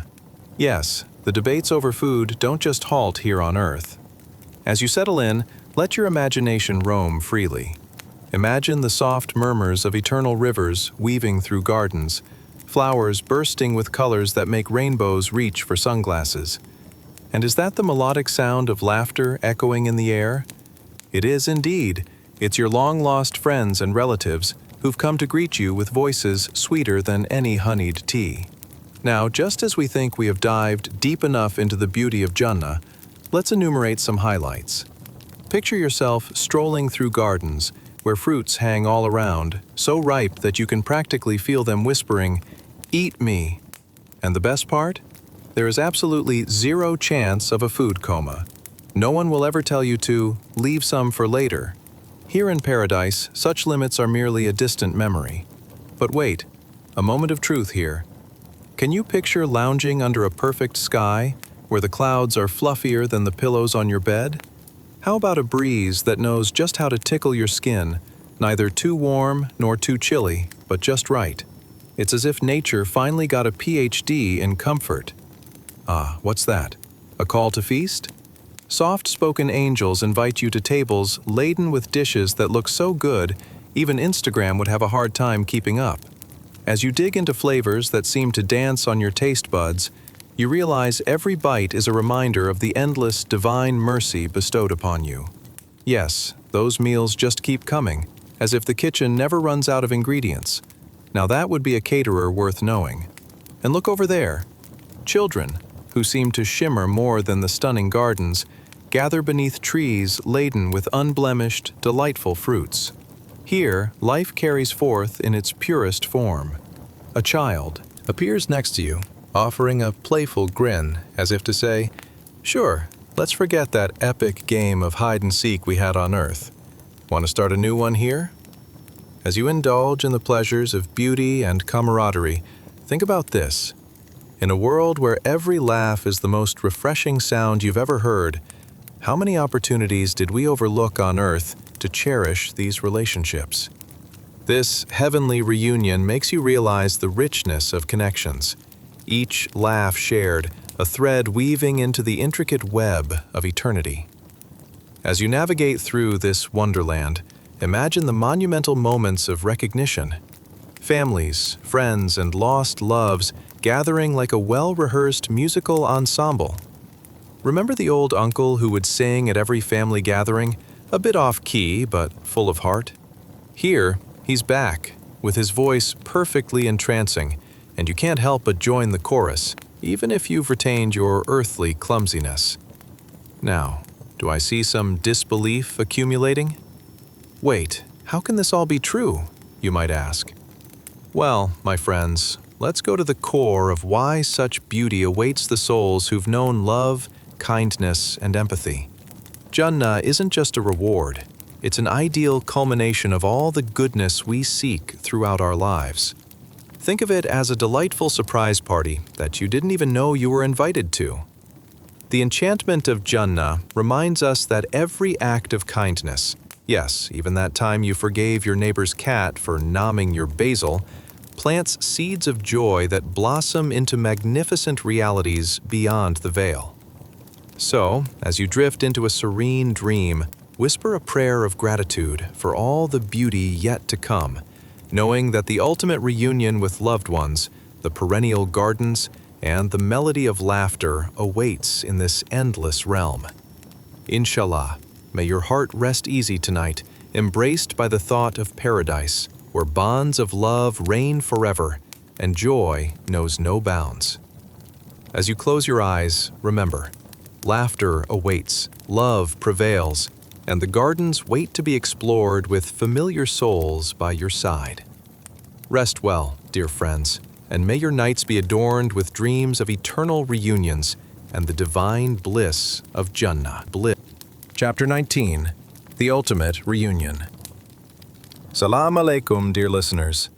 Tonight we're diving into something spicier than your auntie's secret chili recipe, the ultimate reunion in paradise. If you've ever wondered what it would be like to meet all your long-lost friends and relatives without the awkward small talk, buckle up. Imagine being greeted by your loved ones dressed in silk finer than anything you've seen in a high-end bazaar, while they shower you with hugs that could rival any family group's best reunion moment. Yes, it's going to get sentimental. Now, let's get comfy. Dim the lights, set your fan to ultimate breeze, and prepare yourself for a journey you won't want to wake up from. Ask yourself, how would you feel stepping into a blissful gathering where nobody talks about politics, whose turn it is to wash the dishes, or the latest family drama? Just pure love and warmth all around, right? Would you spend lunchtime with your great-great-grandparents discussing lost art techniques? Or would you find yourself trading fish stories with an uncle who once claimed to have caught a fish this big? Picture that. Now, let's transport you to the year 610 CE, where we find ourselves in a lush, heavenly garden filled with the scent of blooming jasmine and fruits so ripe they could burst with joy. Congratulations! You've just woken up in paradise. But hold on to your welcome mat because you're about to meet a delightful couple lounging together on an ornate couch, draped in silks and jewels brighter than 1,001 Arabian Nights. The couple, let's call them Fatima and Youssef, are reclining gracefully, their laughter resonating like soft music in the air. There's Fatima, with her twinkling eyes, her elegant attire shimmering like the stars above, and Youssef, with a smile that could light up the grandest banquet hall, looking far less worried now than he does during family gatherings. Why? Because the only spicy drama here involves discussing the juiciest, ripe figs. As they embrace, each hug feels warm with nostalgia, welcoming back not just the present, but memories that dance around them like fireflies on a summer night. Ah, remember when we were young and had to sneak cookies before dinner? Fatima chuckles, a playful glint illuminating her expression. Youssef laughs heartily. You mean when you were caught twice in one day? Well, at least I never shared my candy stash with Ahmed. I still remember how you nearly stole my last chocolate coin. And there it is, laughter bubbling up like fresh spring water, beautifully reminding us that love and memories never fade in the afterlife. As they recline upon this exquisite couch, covered in cushions softer than clouds, suddenly, a gentle symphony of voices fills the air. It's their ancestors and descendants, their long-lost relatives more radiant than the golden dawn. "Look who's here!" echoes through the heavenly gardens, and the couple beams. "Oh, you'd never believe who invited us for dinner." Now, picture this. "Everyone, gather around," Youssef calls out with enthusiasm. "Let's settle the great debate. Who makes the best biryani?" A murmur of agreement rises from the crowd as Fatima elbows him. "Honey, let's not start a food war again. Last time it took 2 centuries to settle." Their laughter intertwines, a melody that resonates throughout the gardens, higher and higher, dancing in the skies like golden strings of light. Here in paradise, the worries of earthly life are washed away like footprints in the tide. Every gathering is a feast where love triumphs over all concerns. Will my falafel be too dry? Did I really just embarrass myself at that last wedding? No need for overthinking here. You're in the company of beloved souls who truly understand the entirety of you and your journey. The vibrant, colorful gardens spread around the ornate couch seem alive as the fruits shimmer with an inviting glow. "What's the plan for tonight, dear family?" one ancestor asks, already eyeing the fruit-laden trees.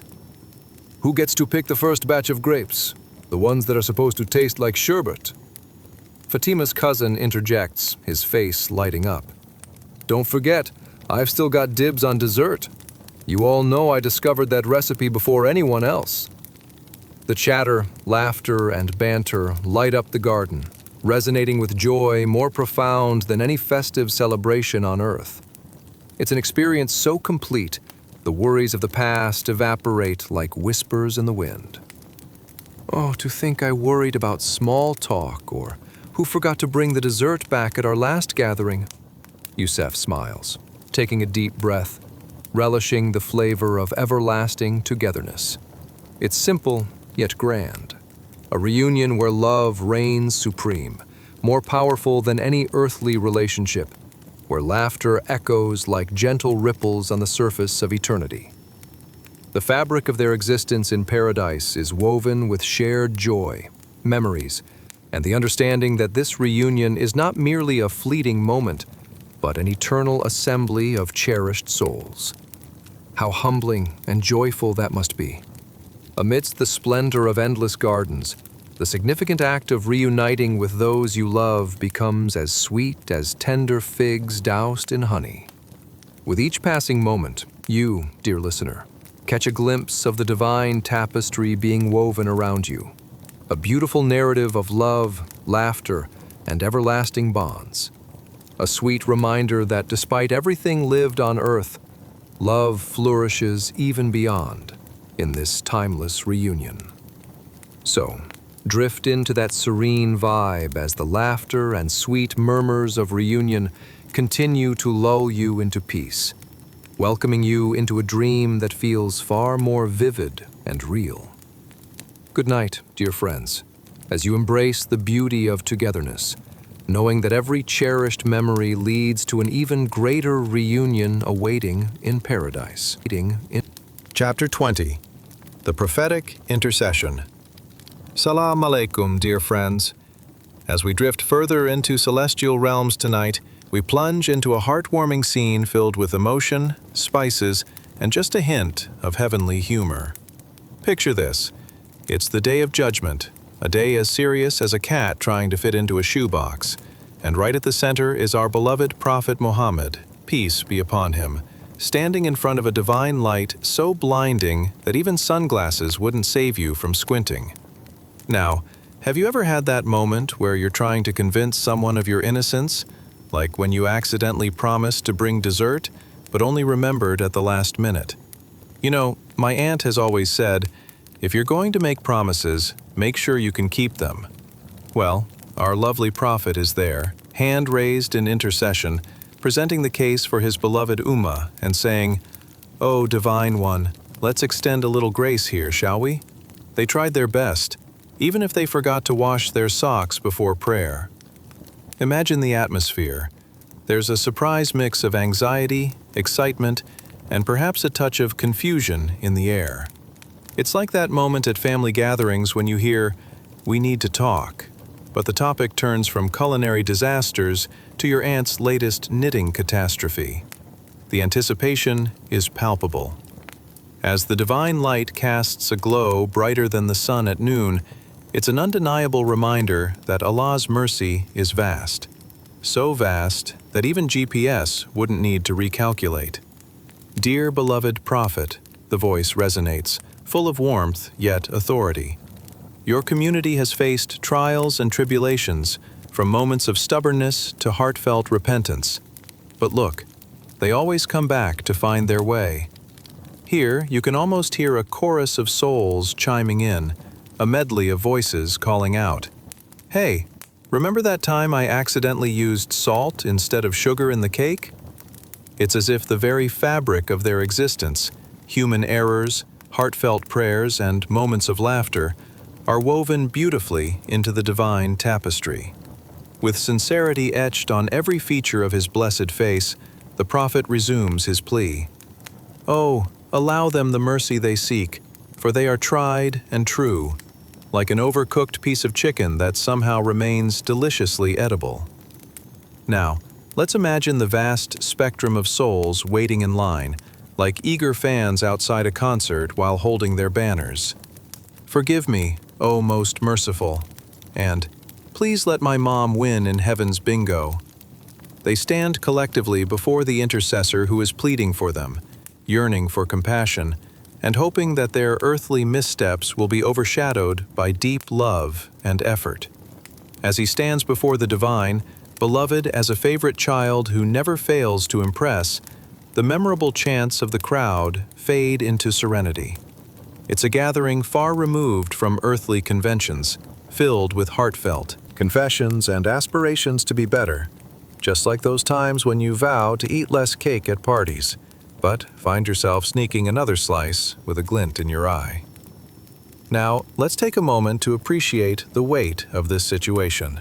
The Prophet Muhammad, peace be upon him, acts as a bridge, connecting the souls with their Creator. It's like being at a reunion dinner, and he's the one ensuring everyone gets a second helping while keeping the conversations flowing. As we all know, good company does wonders.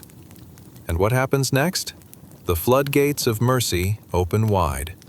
The divine voice, as kind and encompassing as a grandmother's hug, envelops the beloved community.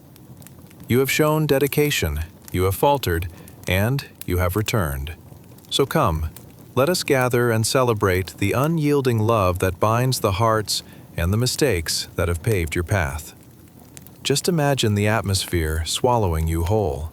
Here, in this delectable banquet of existence, souls are reunited. There are joyous tears, laughter, and remnants of stories echoing like memories at a family barbecue. Remember when Abdullah thought henna was for his beard? One soul bellowed, sending ripples of laughter through the assembly. What a moment. Each laugh, each memory, each proclamation of love creates waves of joy, echoing through the gardens of paradise. The warmth envelops everyone like a blanket stitched with love and colorful threads, a patchwork of fallible hearts on the journey to omnipotence. And as the scene unfolds, our dear beloved prophet, peace be upon him, becomes not just a mere observer, but the heart of the gathering, where heartfelt prayers soar like jubilant doves. Stand tall, my dear beloved Ummah, he says, with a smile brighter than all the stars. For today, your hearts shall reunite. You aren't just saved, you're celebrated. In those blissful moments, every encounter feels like rediscovering the simple joys of life. Laughter at gatherings, shared whispers over a cup of tea, and the warming embrace of love that never falters. The connections transcend beyond worldly distractions, uniting them in a tapestry where love reigns supreme. As the scene slowly fades, we realize these tales of reunion and forgiveness reflect the divine promise. No gesture of love ever goes unnoticed, and all who seek His mercy shall find it. So, dear listener, let's tuck this story close to our hearts. Know that the embrace of mercy awaits each of us, no matter how many times we stumble and fall. For love, like a well-prepared dish, can always bring us back to the table. Good night, beloved friends. Let the warmth and laughter of this beautiful reunion cradle you into a restful slumber, filled with dreams of forgiveness, love, and the promise of tomorrow's embrace, of tomorrow. Chapter 21, The Celestial View. Salam alaikum, dear friends. Tonight's tale takes us to a place so delightful and serene, it makes even the most lavish buffet feel like a quick snack at the office. Picture this. The view from your cozy little dwelling in paradise, where each soul glows brighter than a smartphone at midnight. and your loved ones appear as if they are twinkling stars scattered across a velvety sky. Now, have you ever felt a joy so profound that it bubbles up inside you like soda fizzing in an unshaken can? Or maybe you've been that person who, while watching a movie, suddenly realizes that the plot twist is as predictable as your phone battery dying right before you need an Uber. Well, this reunion is nothing like that. It's all about the sheer bliss of seeing everyone you love without the baggage of earthly troubles. As you stand at the balcony of your paradise home, think heavenly cliffside views with an unending horizon, you glance across the shimmering gardens. The dwellers of paradise flutter about like butterflies in a summer meadow, their laughter audible like the soft rustle of leaves in a gentle breeze. You see your loved ones lighting up like a constellation of joy, each one brighter than the last. Words, sweet as honey and cooler than a summer's evening, flow freely as they spot each other across the golden expanse. They wave with a quickness that makes you wonder if they've all taken a group class in cloud surfing. It reminds you of holiday gatherings where everyone tries to get a glimpse of their long-lost relatives before the buffet line runs out. Except here, the feast never ends, and the relatives are always in plentiful supply. Ah, the gardens. Each vibrant flower whispers secrets of bygone days, while the gentle zephyr tickles your skin, wrapping you in a warm embrace reminiscent of childhood. You feel as if you've stepped into a heartfelt reunion after years apart. "Oh, look, there's Aunt Fatima with her famous flower crown," you exclaim, giggling to yourself, remembering how she wore that same crown to every family party back in the day, even during the occasional crisis of humidity. The laughter continues fluttering through the air like butterflies weaving through blossoms. "Do you remember that time I forgot your birthday cake?" jokes your brother from across the way, the twinkle in his eye brighter than ever. "You mean the time I almost set my hair on fire trying to whisk frosting?" You respond with a chuckle, and suddenly the atmosphere is brimming with renewed connections, like the warmth of reliving fond memories mixed with that heavenly bliss. Imagine your grandmother, gliding gracefully toward the group like a polished statue, her laughter ringing like chimes in a summer breeze. "You know, back on Earth, you never called on Sundays," she teases, her voice bubbling over with warmth. "But now, look at us. It's one endless Sunday." And just like that, thread of love woven through each of their hearts becomes a tapestry of shared joys and playful banter, ensuring that nothing ever again holds them apart. You can't help but savor every precious moment, watching the expanse of the garden fill with joy as stories blend together. "Who's winning in bingo?" asks Cousin Ali, only to notice Aunt Fatima rolling her eyes, and he adds with a grin, "Not that it actually matters here." Pause to appreciate that levity. The ease of laughter wrapped around their stories is like a comforting blanket. Ah, now picture a golden fountain somewhere nearby, bubbling and dancing like the joy in your chest. The sound of cascading water harmonizes with their playful banter and heartwarming tales, drawing everyone together as if they were bees attracted to the sweetest nectar. And then, the magnificent scene unfolds. Friends, family, and loved ones embracing each other with the kind of warmth that melts the heart and eliminates the frosty chill of any past misunderstandings. Each conversation blooms like bright petals in the radiant sunlight, fostering connection and love. "Remember when I tried to teach you how to dance?" you tease Aunt Fatima, only to be met with fitful laughter. "Dance? Oh dear, I was just trying not to trip over my own feet," she replies, throwing her head back as her laughter harmonizes with those around her. In these moments, no memory of earthly discontent lingers, only the love they've nurtured throughout their lives. It's as if they've traded burdens for celestial joys, each one shedding more laughter and warmth than the sun itself. You can almost hear the trees chuckling too, swaying to the rhythm of this delightful reunion. Finally, as you gaze out over the heavens, remember that this is just a glimpse into the timeless gatherings that await in paradise, a place where patience pays off, where lovers reunite, and even the most mundane grievances fade away like mist in sunlight. As the moonlight bathes everything in silver hue, you feel a reassuring warmth spread over your chest. It echoes the sentiment that every heartfelt goodbye on earth is simply a promise that transcends time. It's a commitment to always meet again, beautifully reimagined. So, rest your head tonight, dear friends.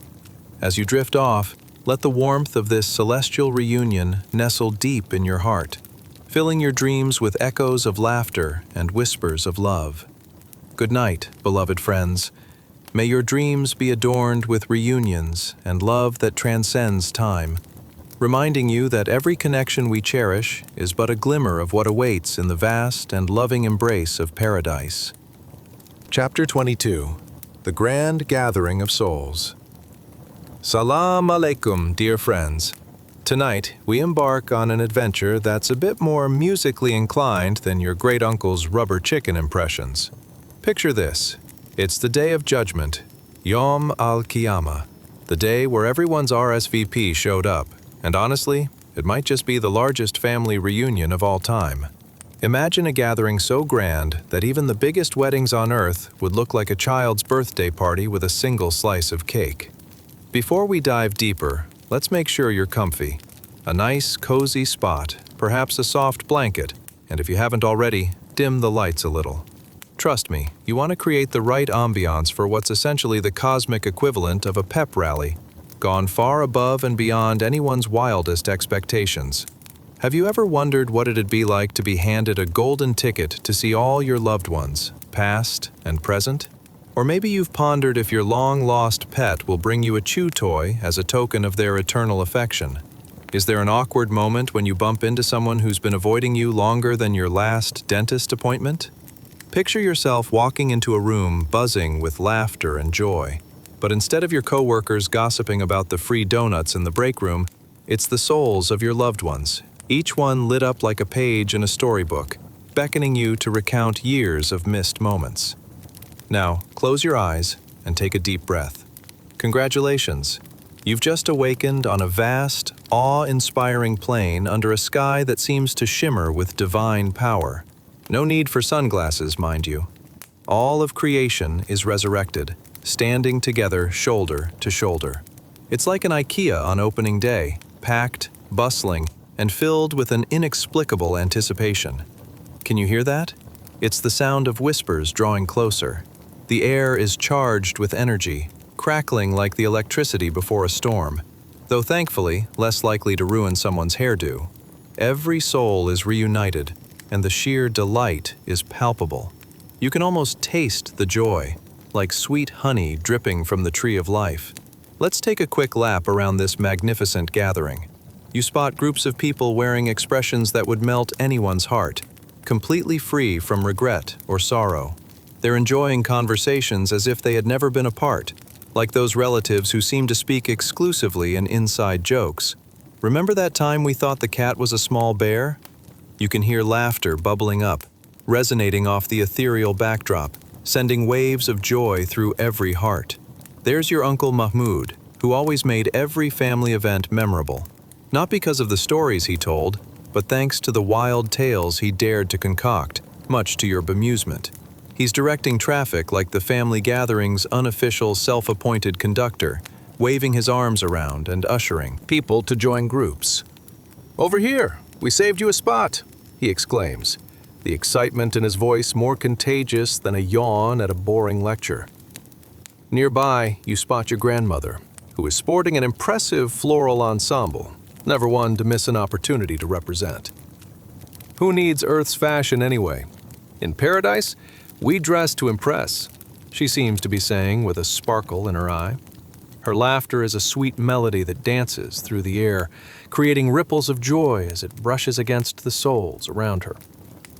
As more and more familiar faces appear, you realize it's like a never-ending family photo album, each turn unveiling a new page filled with cherished memories.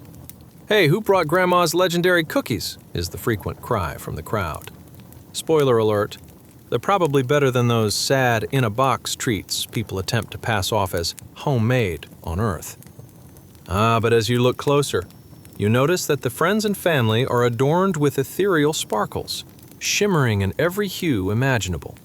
Every soul feels weightless, free, and utterly radiant.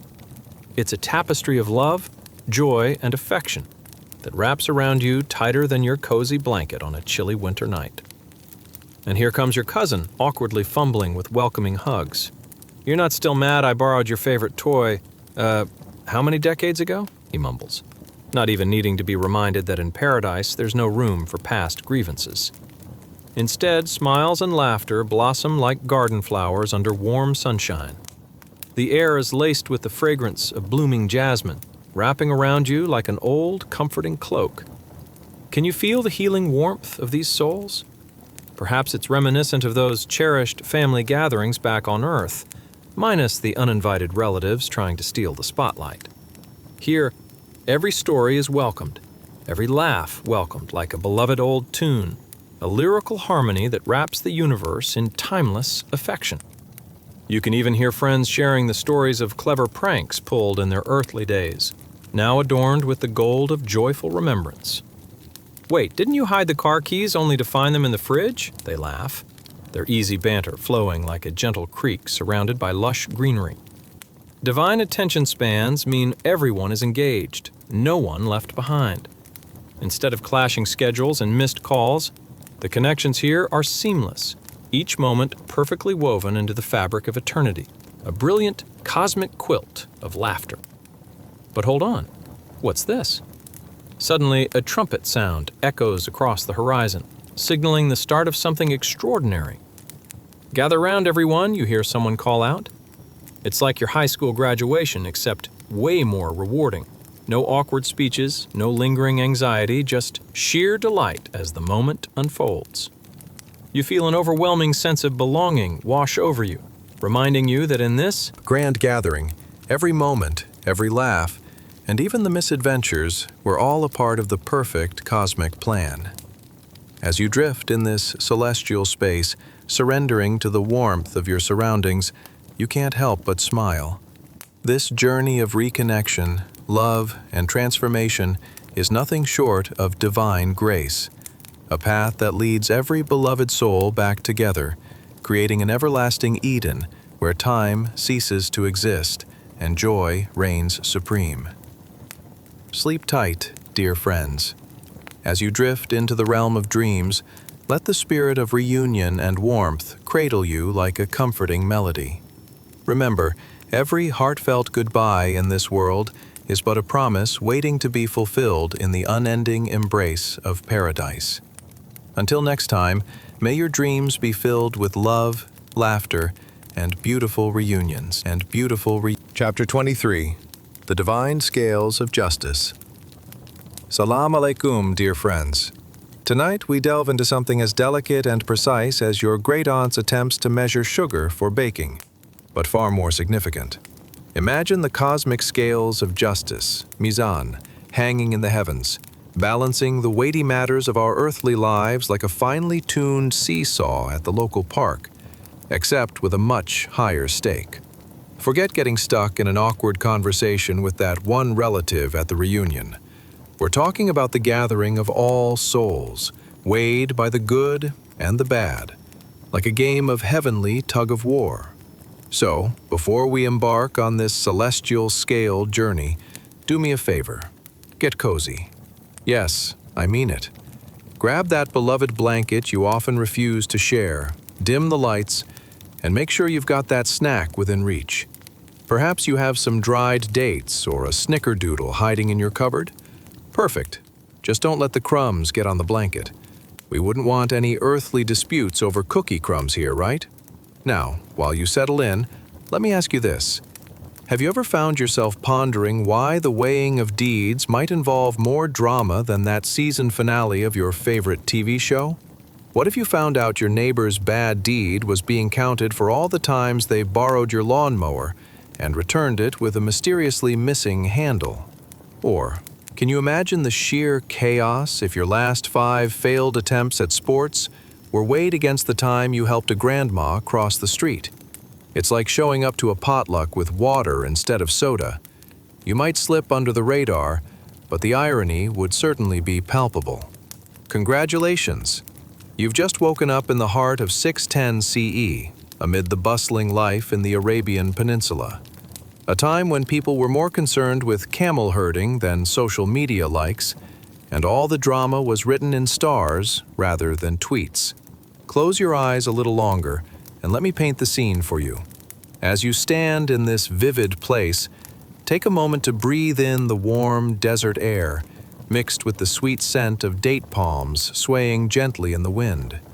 You hear the rustle of vibrant, flowing robes and the lively chatter of villagers discussing all matters under the sun, unaware that some cosmic scales are keeping an eye and a balance on much more than the daily gossip. There before you loom the great scales of justice, the mizan. Suspended between the heavens and earth, it's an awe-inspiring sight, a place where every single action, every intention, gets balanced with delicate precision. The scales aren't those flimsy little ones you see in your local marketplace. No, these scales are infused with divine light, bustling with energy as if they were hosting an elaborate dance party for souls of all shapes and sizes. You might notice the shimmering orbs swaying gently on either side of the scale, each one representing the weight of a good deed or a bad deed. The good ones, glowing like vibrant marbles freshly polished by the hands of a child, while the bad ones seem to hang there like Grandpa's knitted sweater, well-intentioned but rather questionable in taste. As you gaze, the angelic overseers of the scales appear, each one decked out in robes that float without any visible means of support. You can't help but question how they manage that, compared to your gravity-defying hairstyle after a particularly windy day. "O ye faithful souls," they proclaim, "it is time to weigh the deeds of this earthly existence." Just imagine, in this ecstasy of heavenly scrutiny, your heart races a little as memories flash before you. The time you shared half your lunch with a friend who forgot theirs, which surely deserves a few points. But oh, wait. Was that also the week you borrowed the library book and forgot to return it for a few months? Note to self, public libraries have extended hours, but they definitely don't appreciate overdue fines. And so, you drift further into the magic of the moment, watching as souls step forward with earnest expressions. They approach the scales with trepidation, but also glimmers of good humor. One particularly cheeky soul slides in, arms behind their back as if they had concealed their life's collection of peculiar, dire pranks.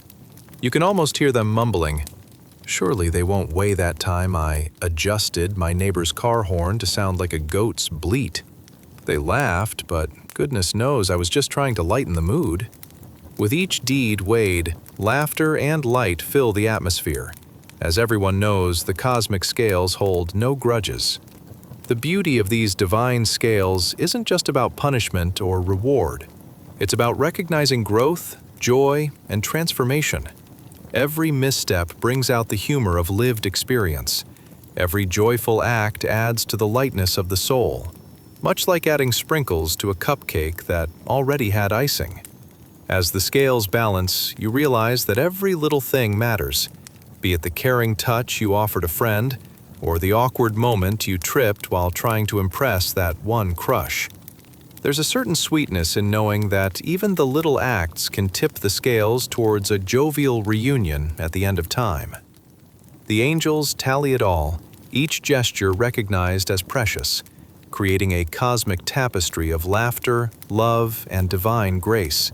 With every soul that steps forward, the scales shine brighter, echoing a philosophy of endless mercy and compassion, teaching us that every blow of wind carries a story worth telling, and every moment experienced shapes the heart in ways we cannot yet comprehend. So, as you prepare to drift off into gentle slumber, know that the divine scales of justice are always at work, in the laughter, the grace, and the connection we share with one another. The reunions in paradise await us, where the balance of deeds can forever reflect the lightheartedness and joy inherent in the human experience. Sleep tight, dear friends. May your dreams be filled with laughter, love, and the delightful reunions that await you in paradise. Until next time, keep remembering to be good and save the borrowing for your neighbor's garden hose instead. Chapter 24. A Scroll of Radiance. Salam alaikum, dear friends. Tonight, we embark on a journey brighter than that one time your uncle accidentally set off the fire alarm while trying to impress the guests with his chef skills. So, make sure your lights are dimmed, your curtains are drawn tight. This isn't a spy mission, but you never know who might peek in. And grab your ultimate comfort zone, a cozy blanket, a little snack, and maybe a sheepish grin as you think about the last time you tried to impress someone too. Now, let's be honest here. When you think of receiving a scroll with your life's achievements written on it, does your mind wander toward dramatic reveal parties where folks gasp at the astonishing details you've kept hidden for years? Oh my, she has volunteered at the shelter and borrowed your favorite books, but shh, that stays between us. But in the grand cosmic scheme of things, how exactly do you think it feels handing over this scroll, while floating on fluffy clouds, of course? Or standing there, trying not to whistle nervously as angels take a look at that 3-week-long Netflix binge you thought nobody noticed. As you settle in and let your imagination soar, let's think about our protagonist tonight, who is about to receive their record of deeds, a moment more magical than finding a $20 bill in an old jacket pocket. This isn't just any record, though. It's glowing with divine success, and wrapped in the kind of radiance that would make even the sun do a double take. Congratulations, you've just woken up in 610 CE, smack in the middle of a bustling Arabian community. Yes, indeed, no spreadsheets early in the morning or coffee machines whirring the way. Here, it's all about the golden sands, date palms swaying in rhythm with the breeze, and the distant echoes of merchants showcasing their wares. Close your eyes for a moment and relish the warmth of the sun mingling with the sweet scent of incense wafting through the marketplace. Now picture this. You're not just any soul. You're a truly righteous one. Someone whose good deeds shine brighter than a polished brass spittoon in a local tavern. As you step forward in line, your heart trembles with anticipation. Peering over your shoulder, you witness others, some with expressions filled with anxiety and regret, like that time your cousin ate your lasagna and claimed to be allergic to leftovers. But you're all smiles and confidence, ready to embrace your record with open arms. As you approach the magnificent scales of justice, the mizan, it seems like stepping into a mesmerizing bazaar filled with colors and narratives beyond imagination. This is no ordinary system of weighing. This is cosmic, captivating, and a bit akin to mixing honey and vinegar, each action weighed with precision on the heavenly scale. You glance around and take in the majestic sight, shimmering orbs of good deeds gleaming brighter than the latest Halwa special you've been eyeing. The ambience hums with energy, and you can practically hear the angels whispering tales of your contributions to humanity. The time you helped a fellow villager lift an enormous water jug, and how you wholeheartedly cheered on someone while they faced their daunting fear of public speaking, though your loud, "Go get 'em," echoed louder than intended. But wait, it's not only about those sparkling good deeds. Hovering around the scale are the slightly tarnished balls of regret, each representing those moments that didn't quite go as planned. You ponder for a brief moment if they include the time your neighbors borrowed your favorite shovel and returned it mysteriously bent. Surely that shouldn't count against you. As you stand there, heart bursting with emotion, the scroll you've been waiting for finally approaches. A brilliant light envelops it, as if it were wrapped in a golden shawl, the kind your grandmother insists on making you and reminding you how to wear.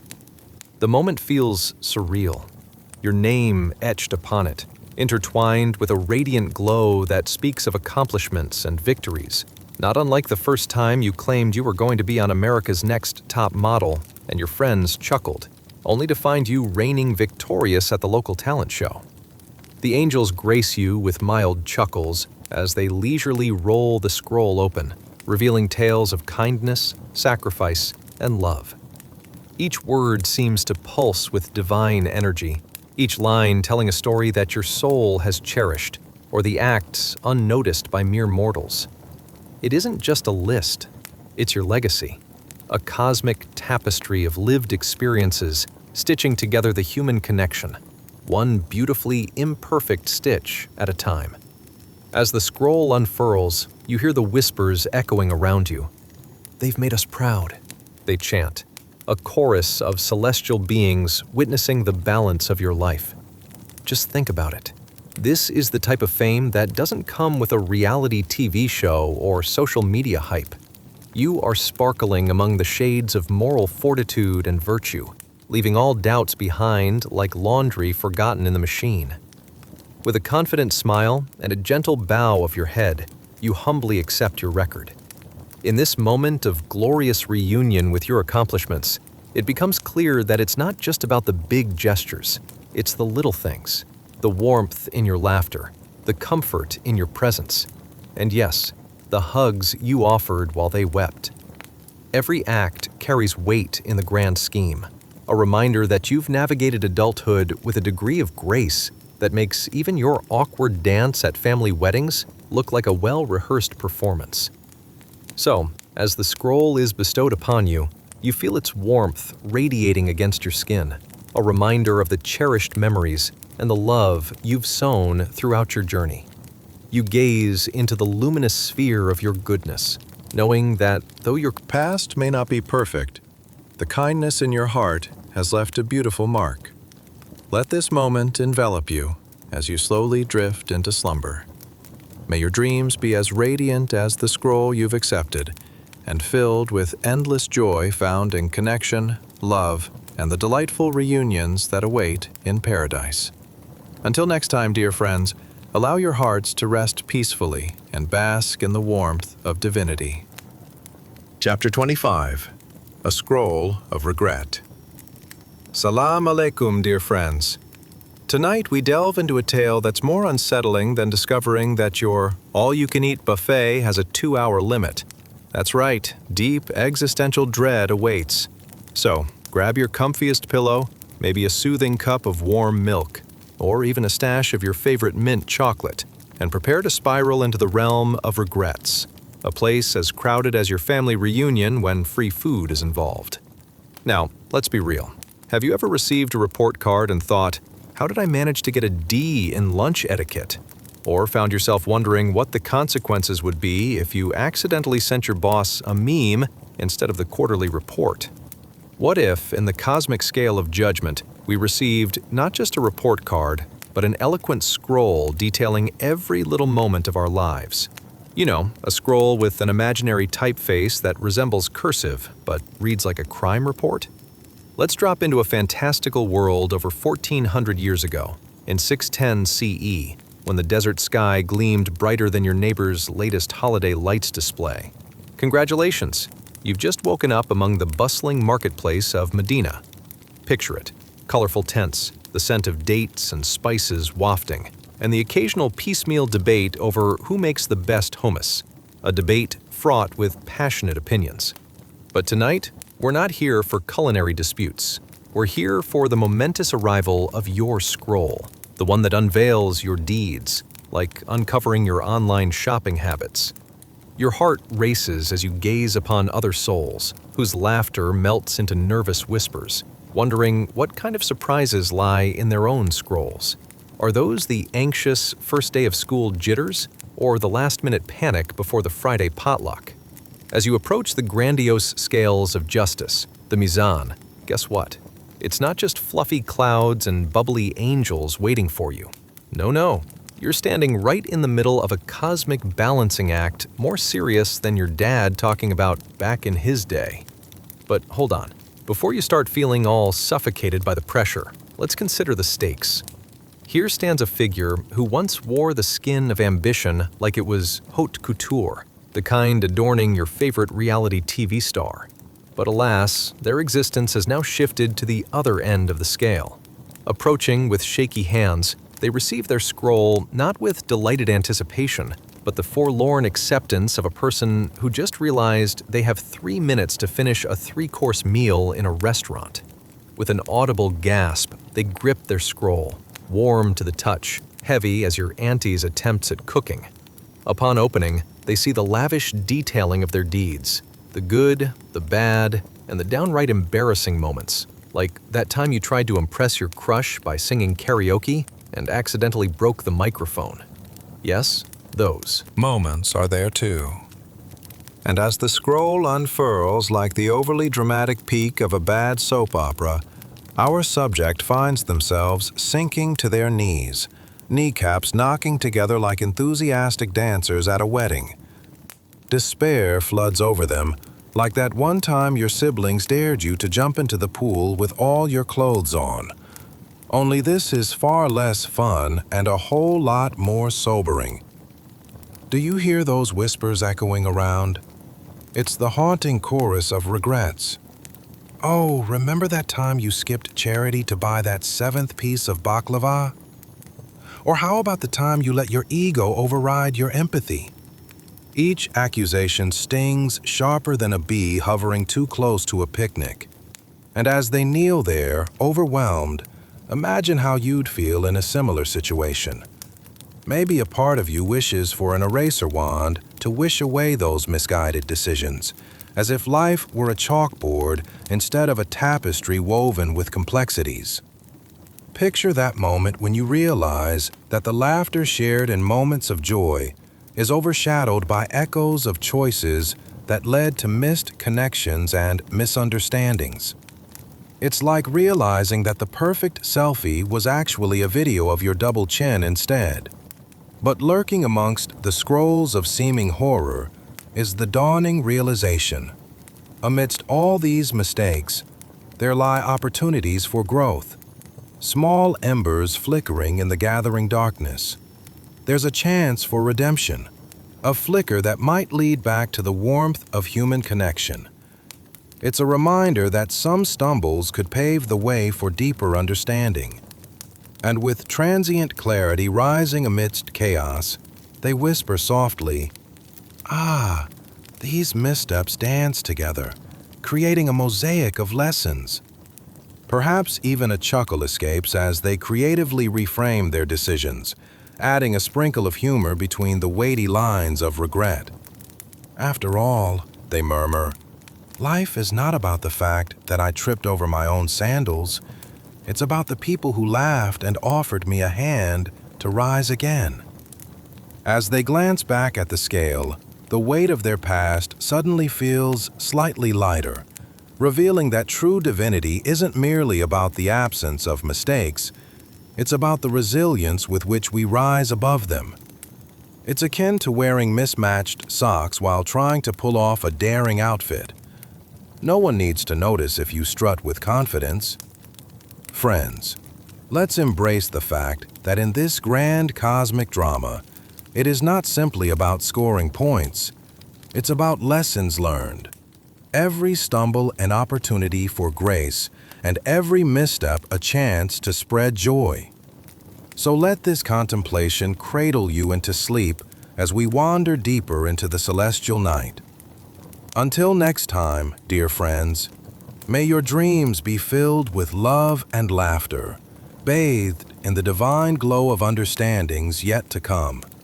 May the warmth of reunion with dear ones in paradise be as profound as the lessons learned tonight. As our journey gently draws to a close tonight, let the images and emotions settle softly in your heart.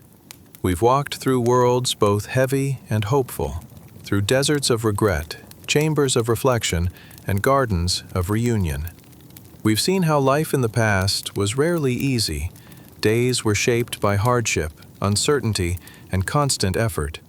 People rose early, worked hard, worried often, and stumbled frequently. Sometimes with dignity, sometimes with humor, sometimes with goats stealing their lunch or soup spilling at exactly the wrong moment. And yet, they endured. Through loss and separation, through fear and longing, they held on to love. They laughed when they could, forgave when it hurt, and trusted that no bond formed in sincerity was ever truly lost. Their resilience lived in small acts, shared meals, whispered prayers, gentle jokes, and kindness given even when life felt heavy. As you rest now, wrapped in warmth and quiet, take a moment to appreciate the comforts surrounding you. A soft bed, a peaceful night, safety, stillness, and rest without fear. These are gifts that many before us could only dream of. Tonight, you do not need to struggle. You do not need to prepare or endure. You are simply allowed to rest. Let the worries of the day fade. Let the past remain where it belongs, gently remembered, but no longer carried. Let your breathing slow, your thoughts soften, your heart feel light. The promise explored tonight is one of mercy, reunion, and peace, that love does not end with goodbye, and that separation is not forever. Hold that gently, like a warm lantern in the dark. Now close your eyes, drift softly. May your sleep be calm, your dreams comforting, and your rest deep and untroubled. Good night, dear listener. You are safe, you are remembered, and peace is near.